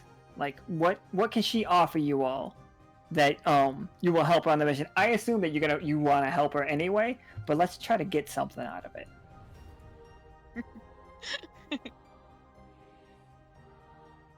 The crew from Lockstitch all turns and puts their heads together for a moment. The whispering together trope. Oh yeah, absolutely. Yes, whispering together. Still whispering. I mean, we could use... What she says is true. Peanut would like us to have a forward operating base, having some extra resources to help Alkali rebuild. I think this would be a good opportunity for that, yes. Seeing the rest of the Celestial Sea. Of course. Not like Lord has any particular reason to want that. No.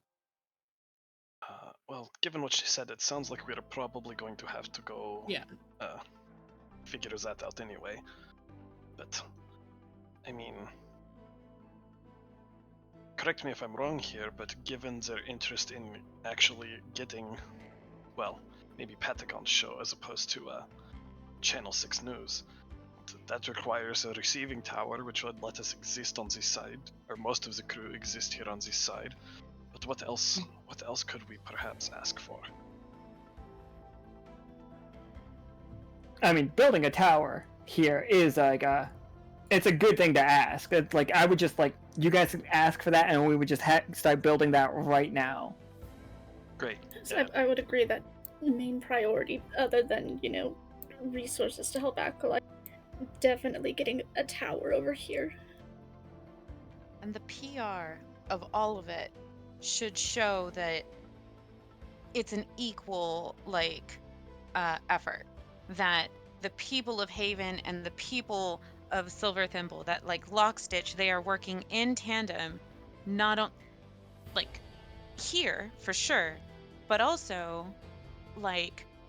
to help Alkali, and I think that's gonna show more heart. It's less about us fixing our mess kind of thing. It's no, hold on, we're not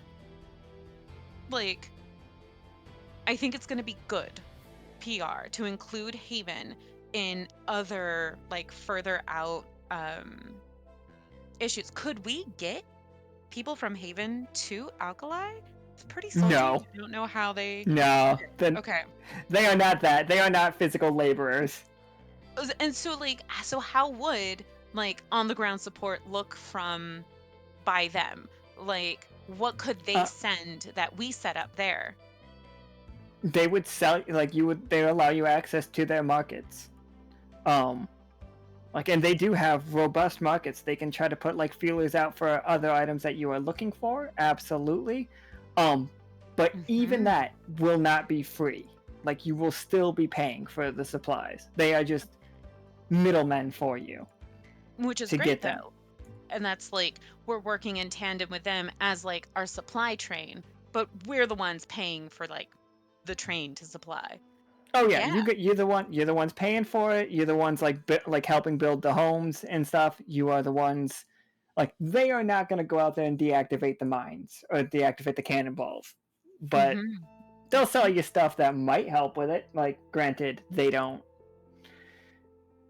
But the This posters place, and the stickers and the everything, like, equal, like 50-50 Haven and Lockstitch put together. Like, it just tying our name and that effort with them as a whole kind of thing, even though it's there are no individuals. leaders. Yeah, there are no leaders of Haven. Like, she runs the art and science district.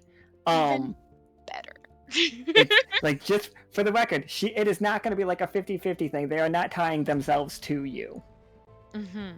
Like, everybody knows that they are selling things to you. They are. Actually, she's just gonna say it. Now, you understand that your tower being built, absolutely, we can accommodate the space for that, and of course. And Miss Waveheart really wants to get this whole moving pictures going around the city, but we are not. We are hesitant to be all in with you all publicly, as you understand. You're not the you're not the shiniest right now.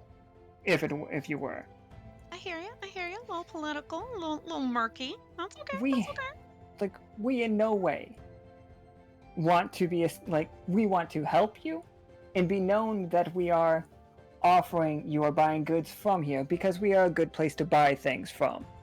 But our political alliance has nothing to do with you. This is merely convenience. Like, you help us, we help you.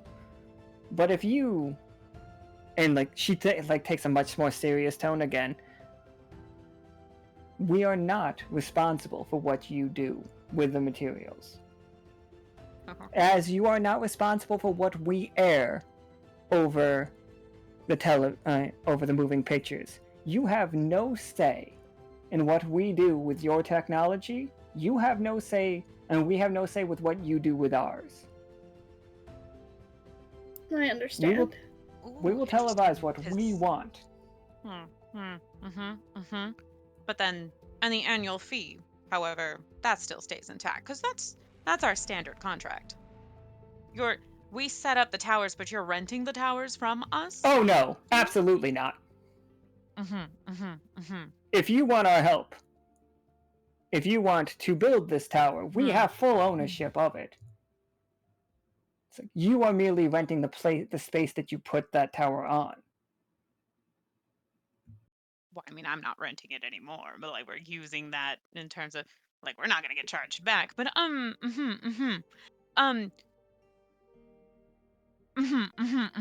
but the upkeep of that is a service that we also provide, so you don't have to worry about any extras. We will always come in and maintenance and maintain that, You and may that maintain your tower, absolutely.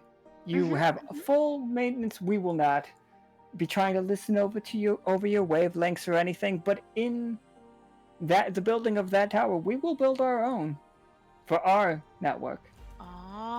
We have no reasons to move against you. We want to know how the television works. We want to move into this new future that is made by moving pictures.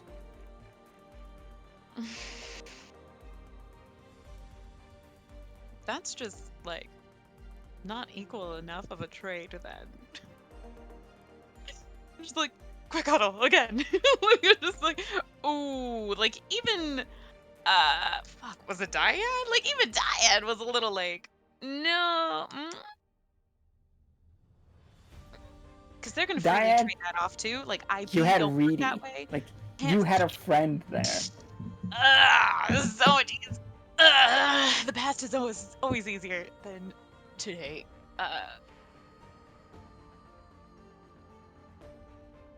This is why I have Krieg. Oh man, this would be so much easier with Krieg. There's a reason we didn't bring him. I get it, but like, the man knows business.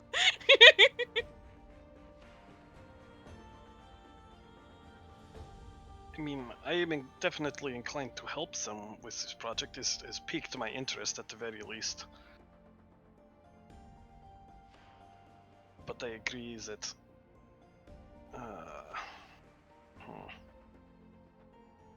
I am gonna, like, this is me as a DM talking to you all.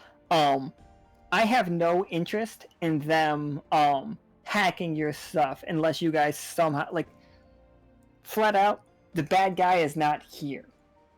Like, their tower is going to be wholly their own, and they will do whatever they want with that. But I have no interest in them, like, hacking your stuff and coming at you that way, unless you guys, like, piss them off. Can But they sell that? Okay. Can they sell our tower? Or their tower that they build? Can they go off and manufacture more because it's tech? It's like proprietary knowledge that like we like, absolutely, eventually they could, like, copy it and sell it along, but that's not a story that I'm particularly I'm wanting to tell. But Holt already did that to you guys, for the record. Like You didn't build a tower in Holt. They just I won't do literally... it again. No. Can maybe just like hey, like build this, start this up, but like don't trade this technology, like a little moratorium for like 2 years. Like give us a little head start kind of vibe. I just let it be special for you. And I think that would be cool to like not everybody needs I don't like the idea of our tech preceding us. Reputation, absolutely. Like that's wishy-washy, but tech that's a hard thing. And like eventually that's going to like disrupt our signals and like what we're trying to build for our own safety. So just like yeah, let's do it. Here's the tech, and simultaneously we'll help you build that tower and our tower, and like, yeah, all together now. Let's do it, and like being able to use you as like your city as a supply train, so we can like help the people of Alkali, 100%. And like, let's get into the nitty gritty of like the fun, fascinating questions of like who, when, where, think, why, like. Yeah, it just maybe don't trade our tech for like 2 seasons, for like a season of time, maybe like a couple moons. How do you do moons here? They're stars. The stars are in the water. What? I know. I've been looking up. Is that I'm topsy-turvy? We should be looking down. Yeah, if you look up, it's just a nice clear sky. It will get darker, and there will be stars eventually at night. Do they see the moon? I don't know. Yeah, they definitely see the moon.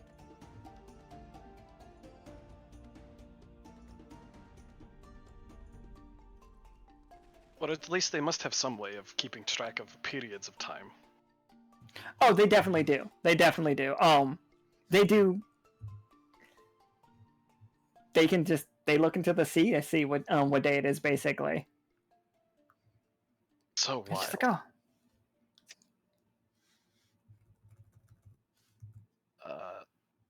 So perhaps, as Ceylon has said, not. I do not know how you measure your time periods here.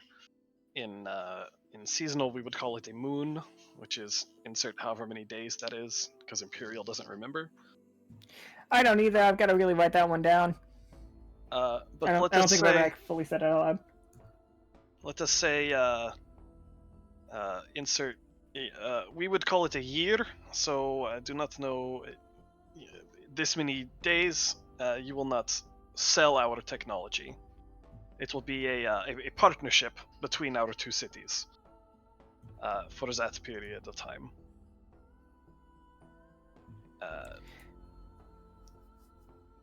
Keynote nods along with you, and she's like, "This I can agree to. This we can do. Like, I don't see any reason that we need to like move too far forward on this, but we will. Like, who sees our broadcast outside of this has very little bearing. Like, we see stuff from you all every once in a while. We can pick up your thing, and obviously Channel 6 has gotten this far down as well. Of course, we are not saying that you should not produce your own content and broadcast what you wish. We are saying do not traffic in the actual tech that allows that to happen.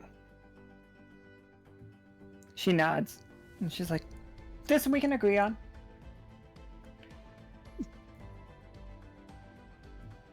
And she's like, "Now, I'm sure you have many questions about the Celestial Sea. Like, let's do a quick rundown of what it is I'm actually asking of you." As she like Snacks. Can we have extra pulls up her map. Absolutely, snacks Whew. delivered. It's like, can we eat on this carpet? Or... Little Mikey comes in. It's just like, he's like, "Oh, here you are," and she's like, "Yes, delightful." As she just like, it looks like she is eating noodles, but then you realize that each one of those noodles is just a really thin tentacle.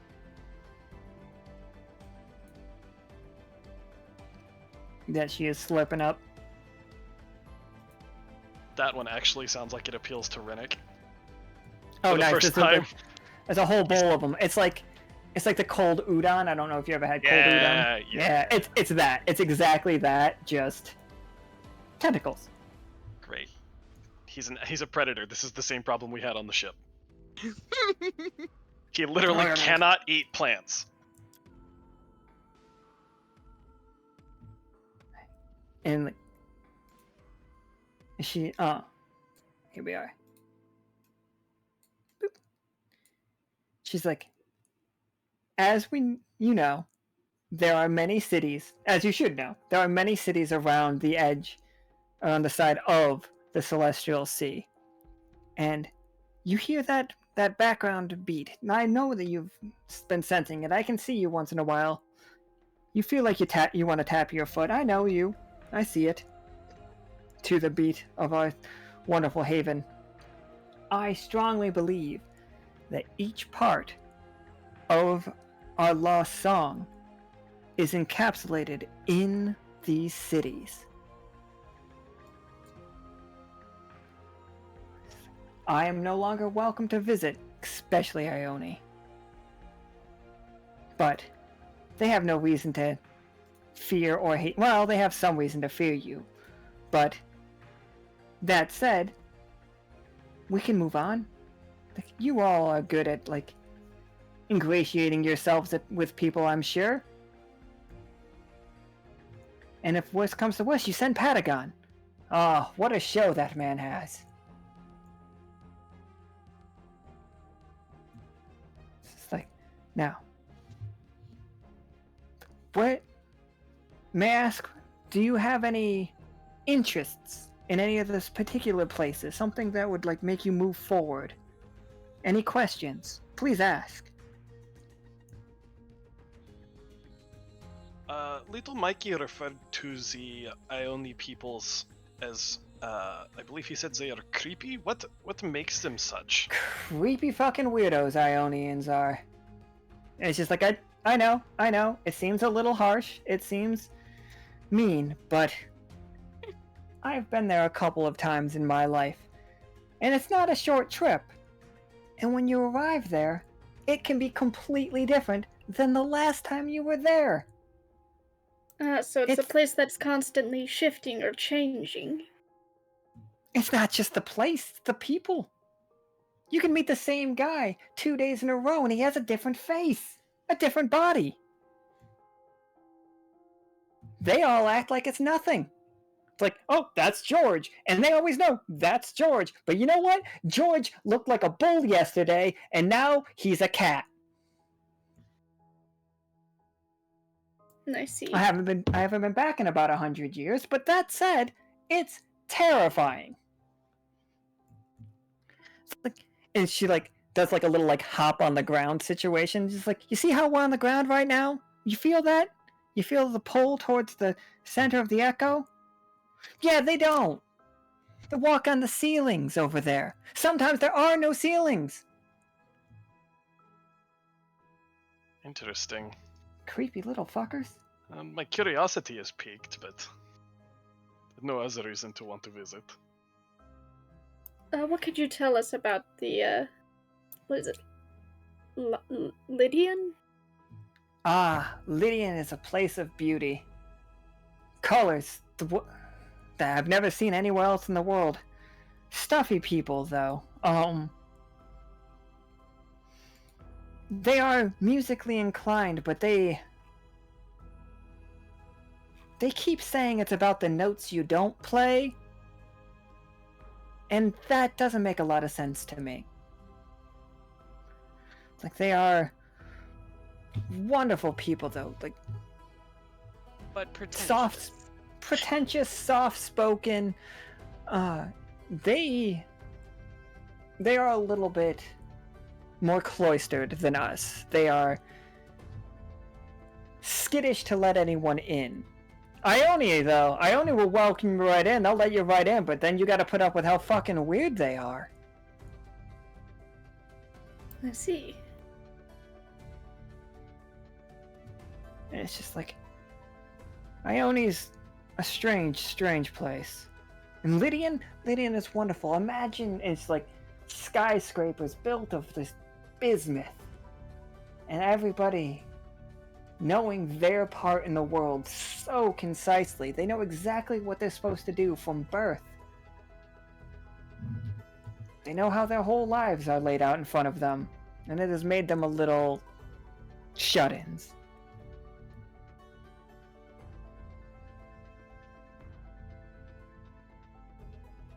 Then there's Mixel. Mixel is the two-sided city. It is a disc with a city on top and a city below.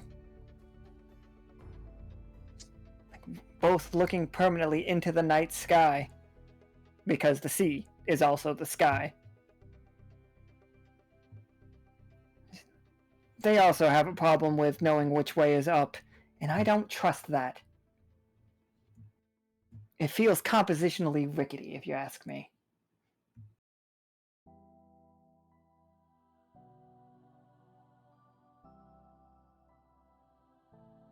Constructionally rickety?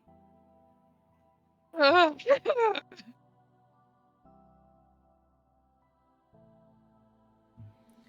like...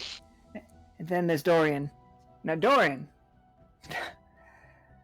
if it wasn't so hard to get to, I would gladly make the journey there myself, especially now with my new title as Head of Arts and Science. The folks there, I think you'll like. They study the sky, non-stop. They never sleep.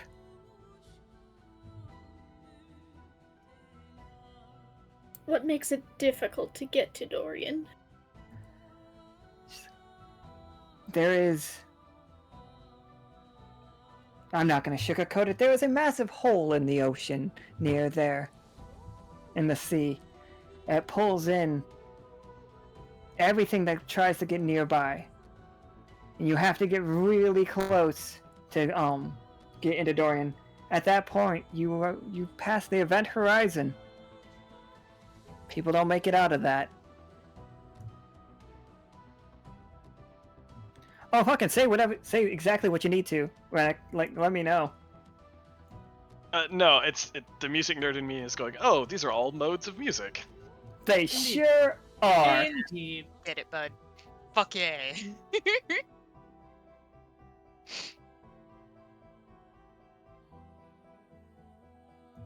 Like, what musical scales like Renic? Like, what vibes are the anime? I mean... Wow. I think I know which one vibes with each one of you. Like, Nika may have mentioned the fact that each one of you guys' art is going to be based on a spot. Like, musically and, aesthetically. And I don't think it's a surprise that we think Renic is here. Because it's also, real fun fact, Dorian doesn't have a bubble. Oh yeah, Nope. I just noticed Does that. not.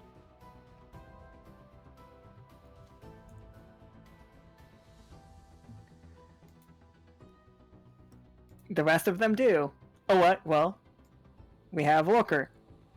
And she flat out says to you, I know nothing of the city of Loker. Like, it has long ago fallen out of the inclination to be part of the Celestial Sea with the draining of bone meal. And she, she does a thing where she just kind of like, it looks like she wants to turn her head and spit, but then like realizes that she is like a lady of prominence now, and she just doesn't. You just see her like swallow. Just go. It's the black spot thing from Pirates. Yeah, kind of.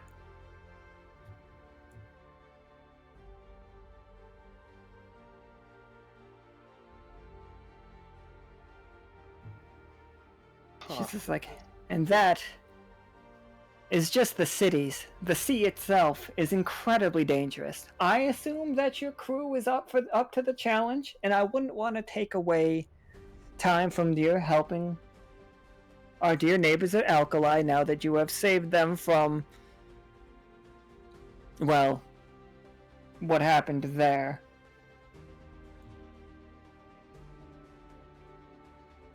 May I ask a question? Absolutely. You said you believe that the parts of your missing music, the song as it were, are in the other places in the sea. How many pieces do you expect there to be?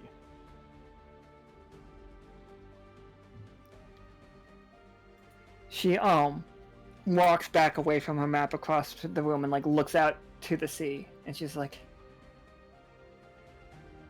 honestly, I don't know. It really feels like it, in my bones, in my core, I feel like it might depend on how it's played more than what instruments we have, or what. I bet if we get enough, we can fill it in.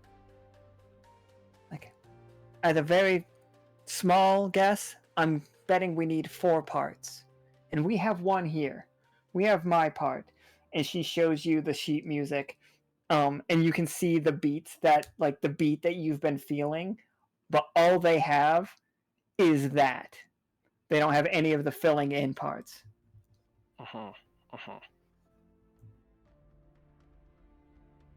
That's, I see. Yes, I did notice that your I suppose your tones with all of your instruments here are close, but not quite correct. At least they do not feel that way. It's like, she like looks at me, she's like, you can feel that it's off? Ah! And she like goes and like puts her hand on all of them, and the tones all stop. She's just like, I thought I was getting closer. I do not know where you began. Like I said, close, but not quite.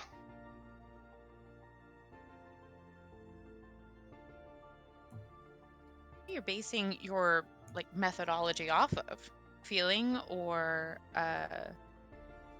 like technicality or feeling. It's like, it's definitely a feeling situation. I know there's a time for numbers and charting the courses, obviously, as she points to everything, but something about this side feels a little bit more free form. You understand?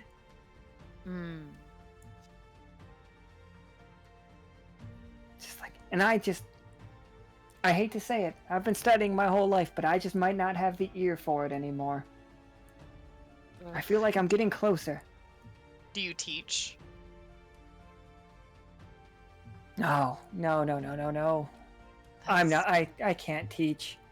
That's good. Don't, because I got teacher chops, and like as soon as I started teaching, like figuring out my own voice and song, no. So, not having the ear for it, like you feel like I could have or used to. No, I feel you. I feel you on that one. Little Mikey is my apprentice, but. Aww.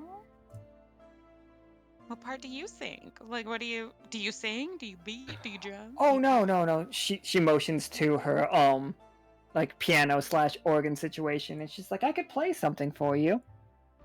Okay. That would be a delight. Oh my goodness. Twist my arm, why don't you? Oh, for sure. She is going to play, and it's not going to be bad regardless. But I just want to see if she accidentally abounds it. 13? Okay. Alright, nice. So, she starts playing, a very jazzy, like, kind of thing, but then it gets kind of somber. and like it follows the beat, but it's definitely not right. Crew, like as you're doing your shopping, you're all getting like a chill up your spine, like everybody does it, and it begins to resonate with Ceylon's ring as like it's a beautifully like haunting song that is coming out of this organ, like matching the beat, but very sad. You feel a sense of loss, all of you, at the same time. As the song makes its way around the city, and like we can have like little like scenes of whatever you all are thinking about as like this profound sadness sweeps across the celestial sea. And like I mean that. Like you see parts of the water begin to like bubble in ways, and it reaches out to Alkali as like a shadow underneath the surface. The giant shape that we were in the shadow of before moves.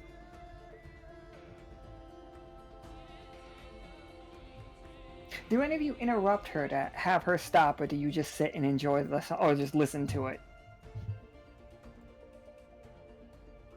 I feel it'd be rude if we interrupted. Absolutely, yeah. No, it is.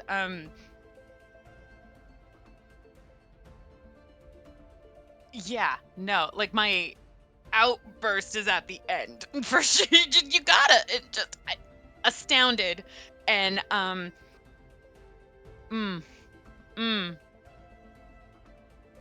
It's like, where did you get that? But at the end, cause like, no, it's great. It's great.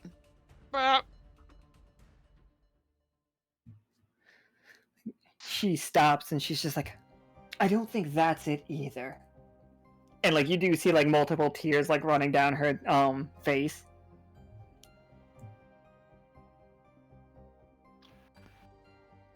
That was wonderful. Where did it come from? It felt like it was the vibe, you know? Like something, I felt a deep loss in you. In all of you. And not just you in this room, but throughout. I don't think the whole world knows about the whole world does not know about Joaquin's death. Like you all do. But you can tell people that Joaquin died, they don't know who Joaquin was.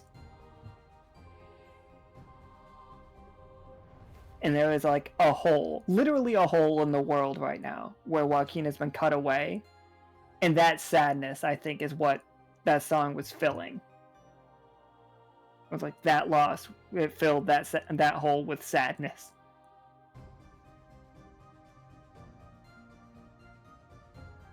There's like an exact song that was published in like this book I have in 1904 that is like the lost note, and it's somebody who comes up to their organ and they play the most beautiful celestial heavenly song, and they hit this perfect note, and it is just gone. They can't find it again. They can't reach it, and it is this like deep harrowing sorrow of this thing that once was, and you knew it to be true, but did it ever even? And it just, Miss Keynote.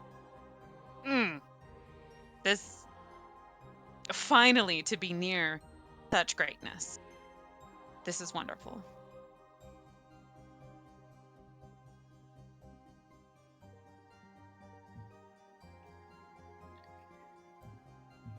Like, she nods and she's like, oh, I'm sorry for bringing down the mood, everybody. I had no intention of that. I don't really know where that one came from. And she shakes her head. You're more than welcome. Connecting. Oh my goodness. Before it gets too late, let's show you all where you can set up. And she will happily walk you all out to, like out of her out of her office, and we can begin.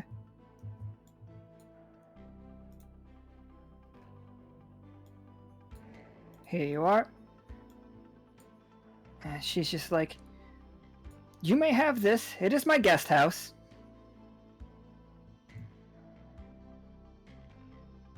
It's like, as you can see, there's delightful little shops right next door. That's an amazing bakery. Our neighbors, generally, like the louder crowd. We are the musical district. If you don't like music, and if you can't sleep while we play music, too bad. She's like, come in. I'll show you around. Please. And yeah, she will walk you up and down the halls of the place, and she's like, you have full access to this. All of you and your friends may stay. Again, though, we do ask you to please no weapons in the city.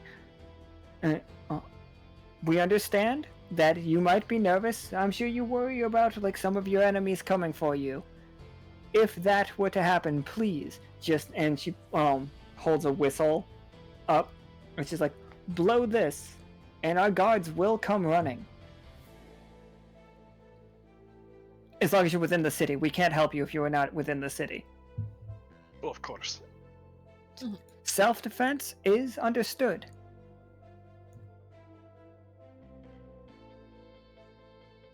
And then she looks over at Laura and she's just like, now, and then she looks at you. I can see the resemblance in you. I can see why people might think you were familiar. And she's just like, looks at Laura from a side view. You won't be, I hate to be forward, you won't be eating any of our civilians, would you? No, I can promise you I won't be eating any of We've had that problem with some that looked very similar to you in the past. I will not lie to you. It is something, not your people specifically, in my past, but it has been many hundreds of years since then. She nods and she's just like, okay, we're gonna trust you. She does put her hand out for Laura to shake, though. Laura will shake her hand. It's like, it's been a minute since I've seen anybody from Phrygian. And she shakes. It's like, even longer since one has been welcomed into Haven.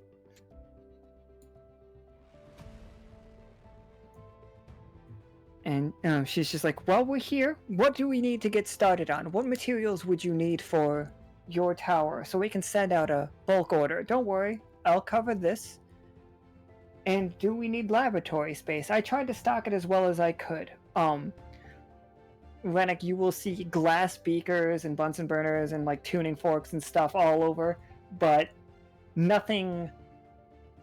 They are at the barest beginning of electricity in this town. Mhm. Like, some of them have like radio detectors and stuff, but it's like not all of them, and it has not been all around. The weather here, it does not rain in Haven. Like, the weather stays what they consider the perfect like temperature all the time. It might be too hot for some of you, but it is what they like. And you can't touch the thermostat. I mean, you could, but So that say, seems is there risky. just a citywide thermostat? I think there is. Haven is very comfortable for the people within it. I think there's probably a vote, you know? Mhm. Like, it's too cold today and everybody like turns it up. Sure. Certainly. Let me. I do not know. I will have to take some time to put a list together, at least for laboratory space. But any. My first question would be, he looks around, is there a chalkboard? Oh, absolutely. Great. That's the most important part to him. Is there anything specifically you might need, Officer Lore or Pollux and Castor and Ceylon for communications? Do you need anything? And do we need maps? And like, what can we do to make your lives easier?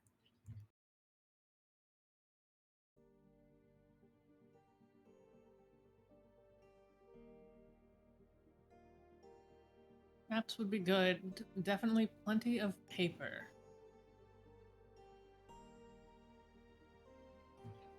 She nods and she's like, we can get paper. Absolutely. Just because we are in the Celestial Sea doesn't mean we don't have access to fresh paper. Don't you worry about that. You wouldn't happen to have any chalkboards, do you? Absolutely. If you need another one, we can get you another one. Perfect. It's like, do we have enough beds and stuff? And you guys just see like one of the rooms is just a huge room with cots all the way through it. It's basically like a dance hall has been converted into just everybody can sleep here. That should be okay. Excellent. They're very comfortable cots. She like looks up Pollux and Castor up and down. You might need. Are you comfortable in a hammock? We can make do. Okay. We can have something specially made. No problem.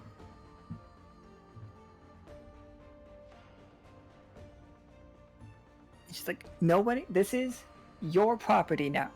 As long as we are still fine, and even if something happens, you may remain here for a little while, of course. I will not be sending anybody into these halls. So if you see somebody here that you did not allow, they are not welcome. And just like feel free to blow the whistle and alert Silverfin.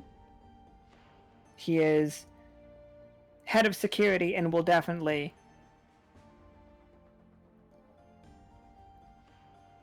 Nika's moving things around, but like my harbinger's in the way.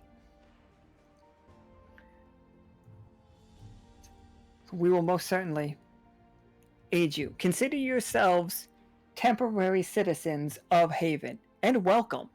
And she just like, sorry, she's very happy about it, and she's like, I hope we can solve this problem. It's just like, soon we'll do it. We'll find that stairway to heaven. She's like, I know it. I can feel it this time. And she's like giddy, like so happy about the idea.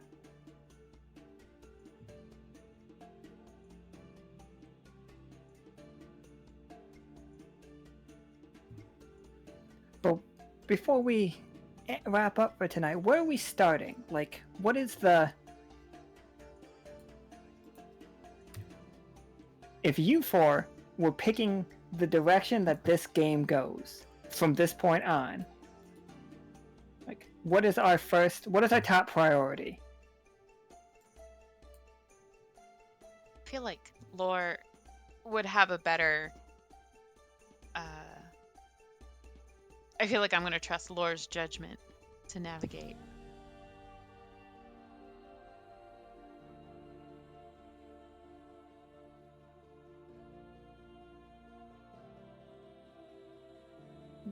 I mean,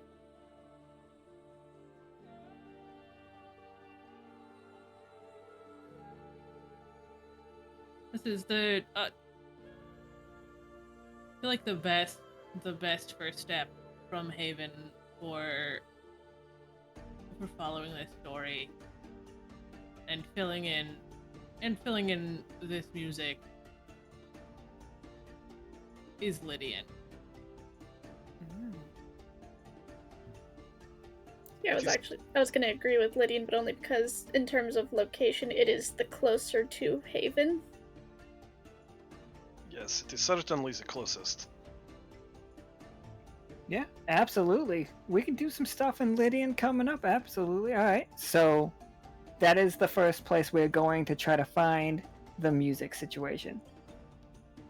Yeah, I can do that for sure. Yeah.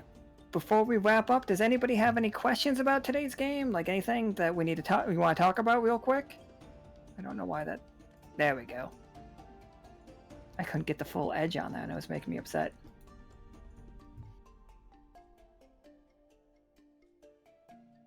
And what's the crew buying from the from our merchants over here? That's your Haven Hall. Okay, everybody show what's in your bags. Oh. Also, as an added note, Lore is going to be referencing, because she still has this, knowing full well that it may not be entirely accurate anymore because of how much things have changed. But Lore still has the Navigation of the Realms sheet music maps. Oh She yeah, just didn't for sure. want to bring those up with Keynote, because that would bring up a whole lot of other questions that we probably don't, want to try and explain right now. I absolutely yeah, keep those in mind, because I don't have anything written up for them right now, but I will write things up for them for sure. Yeah, that's gonna be so good. I did have a question in terms of like Lore, when y'all were at the right, it was you and you were at the saving the Wolvertingers, and because Yes, it was the a whale, rocks. it was a whale of a tail. And It was a oh, whale do of I the have a whale tail, of a tail? and also the rocks were there. The rocks were there. The rocks were there. And they were talking about the rocks and the holes, and I was like, Lore, and Yep. oh, I've got a The whale of rocks a were tail for you. there, and that was in Lore's head, but also not, Pirate whale. coming out of Lore's mouth. Because again, more questions Ugh. than We have answers that the Keynote would have had. It's a I musical think mystery. there's definitely a moment of like Laura walking around this place and then just like drops her glass as she looks up to a mosaic that literally has the one of the whales full portrait on it. Just like full, just like one of the whales, like ancient, but like it's inside so it doesn't get hit by sunlight, so it's not like fading or anything. So, but 100% the whale that we are used to, the 100-foot tall fucking blue. What if a blue whale was a person? Mm-hmm. With the Oh boy. with the facial hair. Oh, facial hair, scarred eye, you know. Mm-hmm. Was that the whale that from the space stuff? Yep. The same Same one. guy. Yeah, Same whale. same whale. Space whale. Space whale pirates. Is that do we have repeat the scene, right, where Laura's standing there looking at it, and then Renic and Pollux and Castor walk by and do the same thing because they're like, It's wait a like minute. everybody. There's just a pile of cups on the ground in front of this picture. Wait a minute. Little Mikey comes walking in. He's just like, "Oh, is this culturally appropriate?" Drops his cup.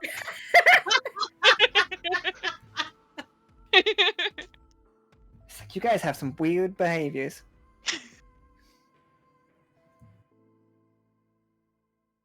Why would But he yeah, drop 4? Sorry. The idea of carrying 4 cups, like, if I had 4 arms, if I would, like, was carrying 4 drinks, I would be like, I feel really bad. 3 drinks maximum. I'm a 3-drink girly. You need your water, your coffee, and then some kind of fruity beverage. No soda? 1 to hydrate, 1 for energy, and 1 for fun. Right?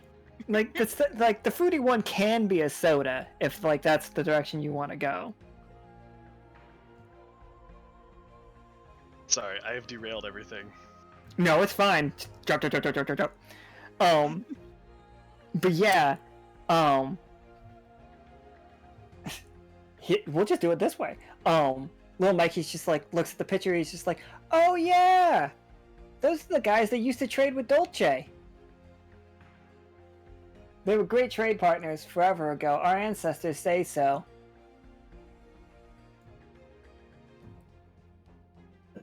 It's like we have nothing but like books about how happy they made everybody. Ah. Really?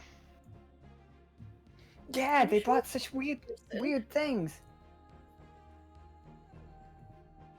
It was just like, obviously not this guy. He'd be dead for thousands, about 1,000 years now, I would assume. But still. Renic shares a glance with Four Eyes meet Four Eyes with Pollux and Castor. Wait a minute. Laura glances at the two of them, just like,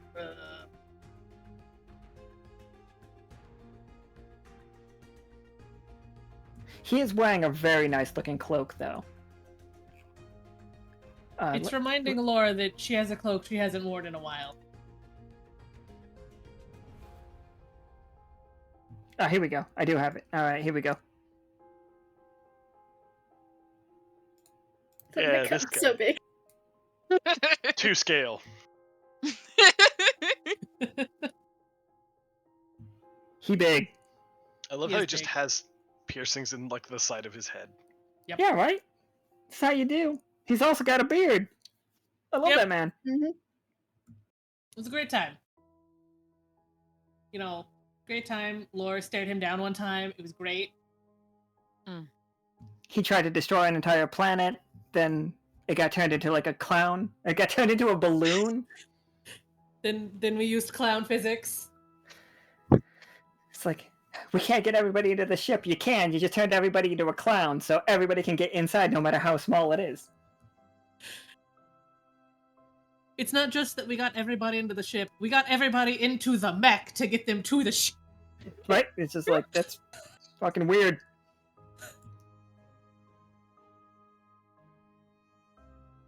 But yeah, with that, like the crew, if you want to, like for all the people in the chat, if you want to stay here, you can stay here, but all of us have to stay in this place. Like, this is our forward operating base for the whole, for Lockstitch moving forward here. Like, you can, go, like, if you want to be in Lockstitch, that's absolutely fine too. But if we trigger RP that's happening here and you said that you want to be in Lockstitch, then we just gotta accept that you can't do both, because we do want to do location-based RP, and that is going to be, this is the first place we're doing it. The first role-playing place that we're going to do it is Haven.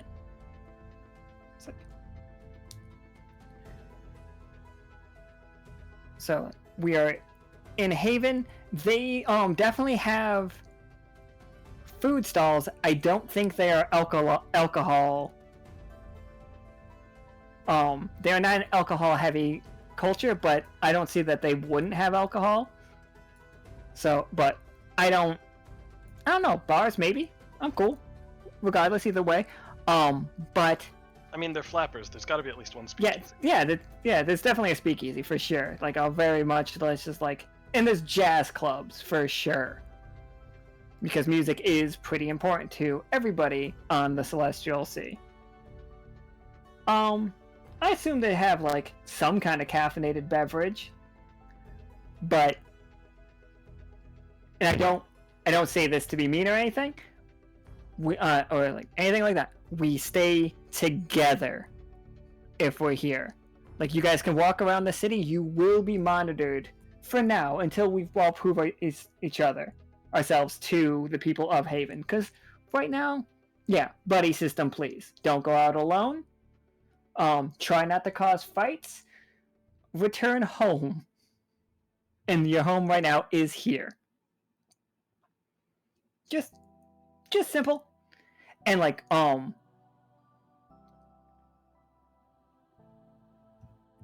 it's just, you don't get to take food away from him. do not stray too far. Like, do not try to leave the city. Like, right now, if you guys wanted to go back, if any of you wanted to go back, we could send the sub back, and it will then come back before the next game. The next game is on Wednesday. That is Leo, Gemini, Blueberries, and Forge. That is taking place in Alkali. So they will be like taking some of the materials that you guys get and heading back to the shore near Turmeric Outpost near Rue. Very specifically, so like it's this area that we're looking for, because they are playing a game of Minesweeper on Wednesday to try to make it safe for people to rebuild. We need to get that one out of the way as early as we can. It's like, so they will be in that area. And you guys can make it back to the Silver Thimble? Absolutely. If you don't like this place, you can go home, and you'll be able to come out and do your missions without any interference. That's all.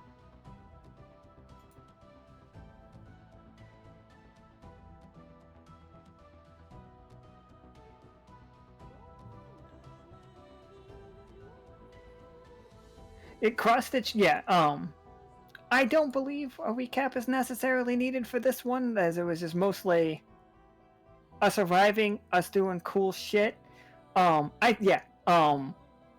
Cross-stitch, you guys can be in the city, and you guys can like show up to the new basically embassy, but you do have to drop off your weapons or you can just keep sneaking around. That's completely up to you, Akana. Like, do you want to remain a stealth mission? Then, for sure, if you want to have your weapons in town, hiding them, you can. I'm not saying that's what I would want you to do. I'm just saying that's what you can do.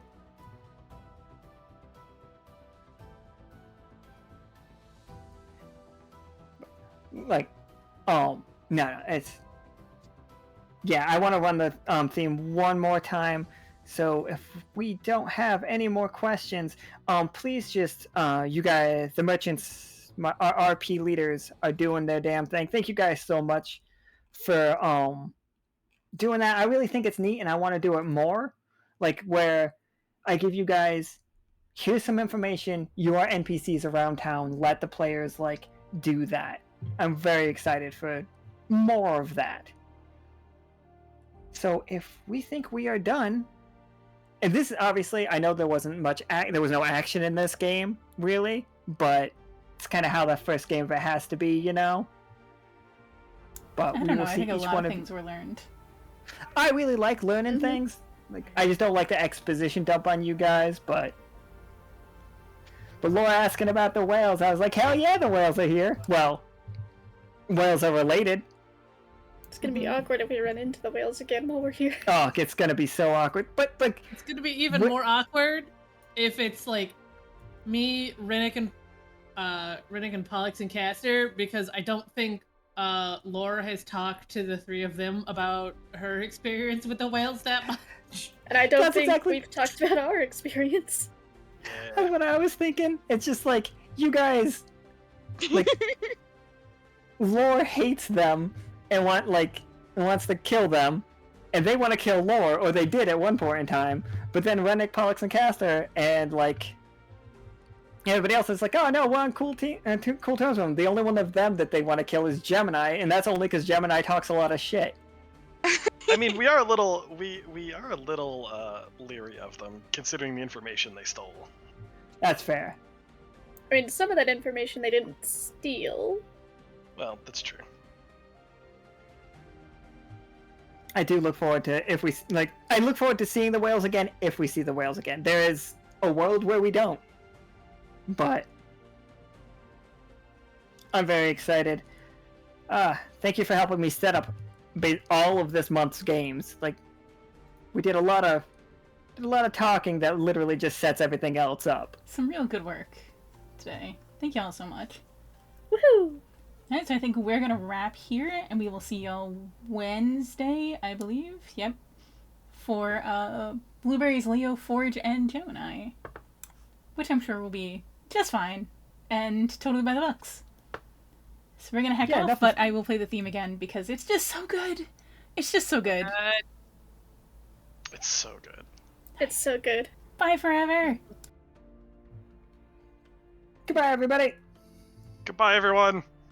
Bye. In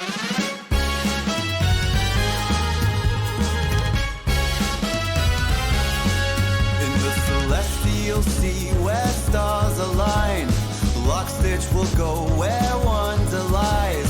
Its specialist crew a beacon of light, will work to unravel secrets entwined.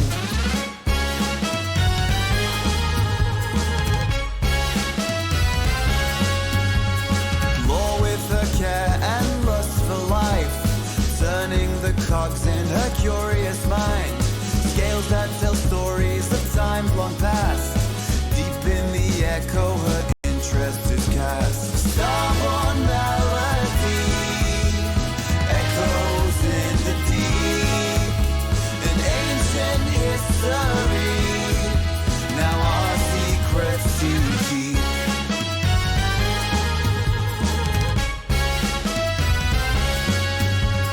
Ceylon, a siren with feathers adorned, seeks to maintain her graceful form. A voice that weaves tales across the sky, relaying the dreams that never die. Renic, the brain with numbers and might, 4 arms, 4 eyes in the cosmic night. Stoic and with numerical grace, in Lockstitch's crew he has found his place. Starborne Melody echoes in the deep.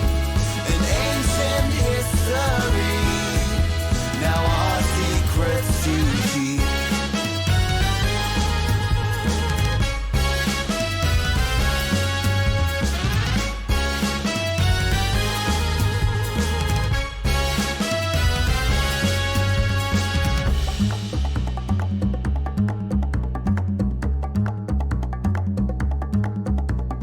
Pollux and Castor, the skillful pair, always the team with starry hair, with a bond so strong in the vast expanse.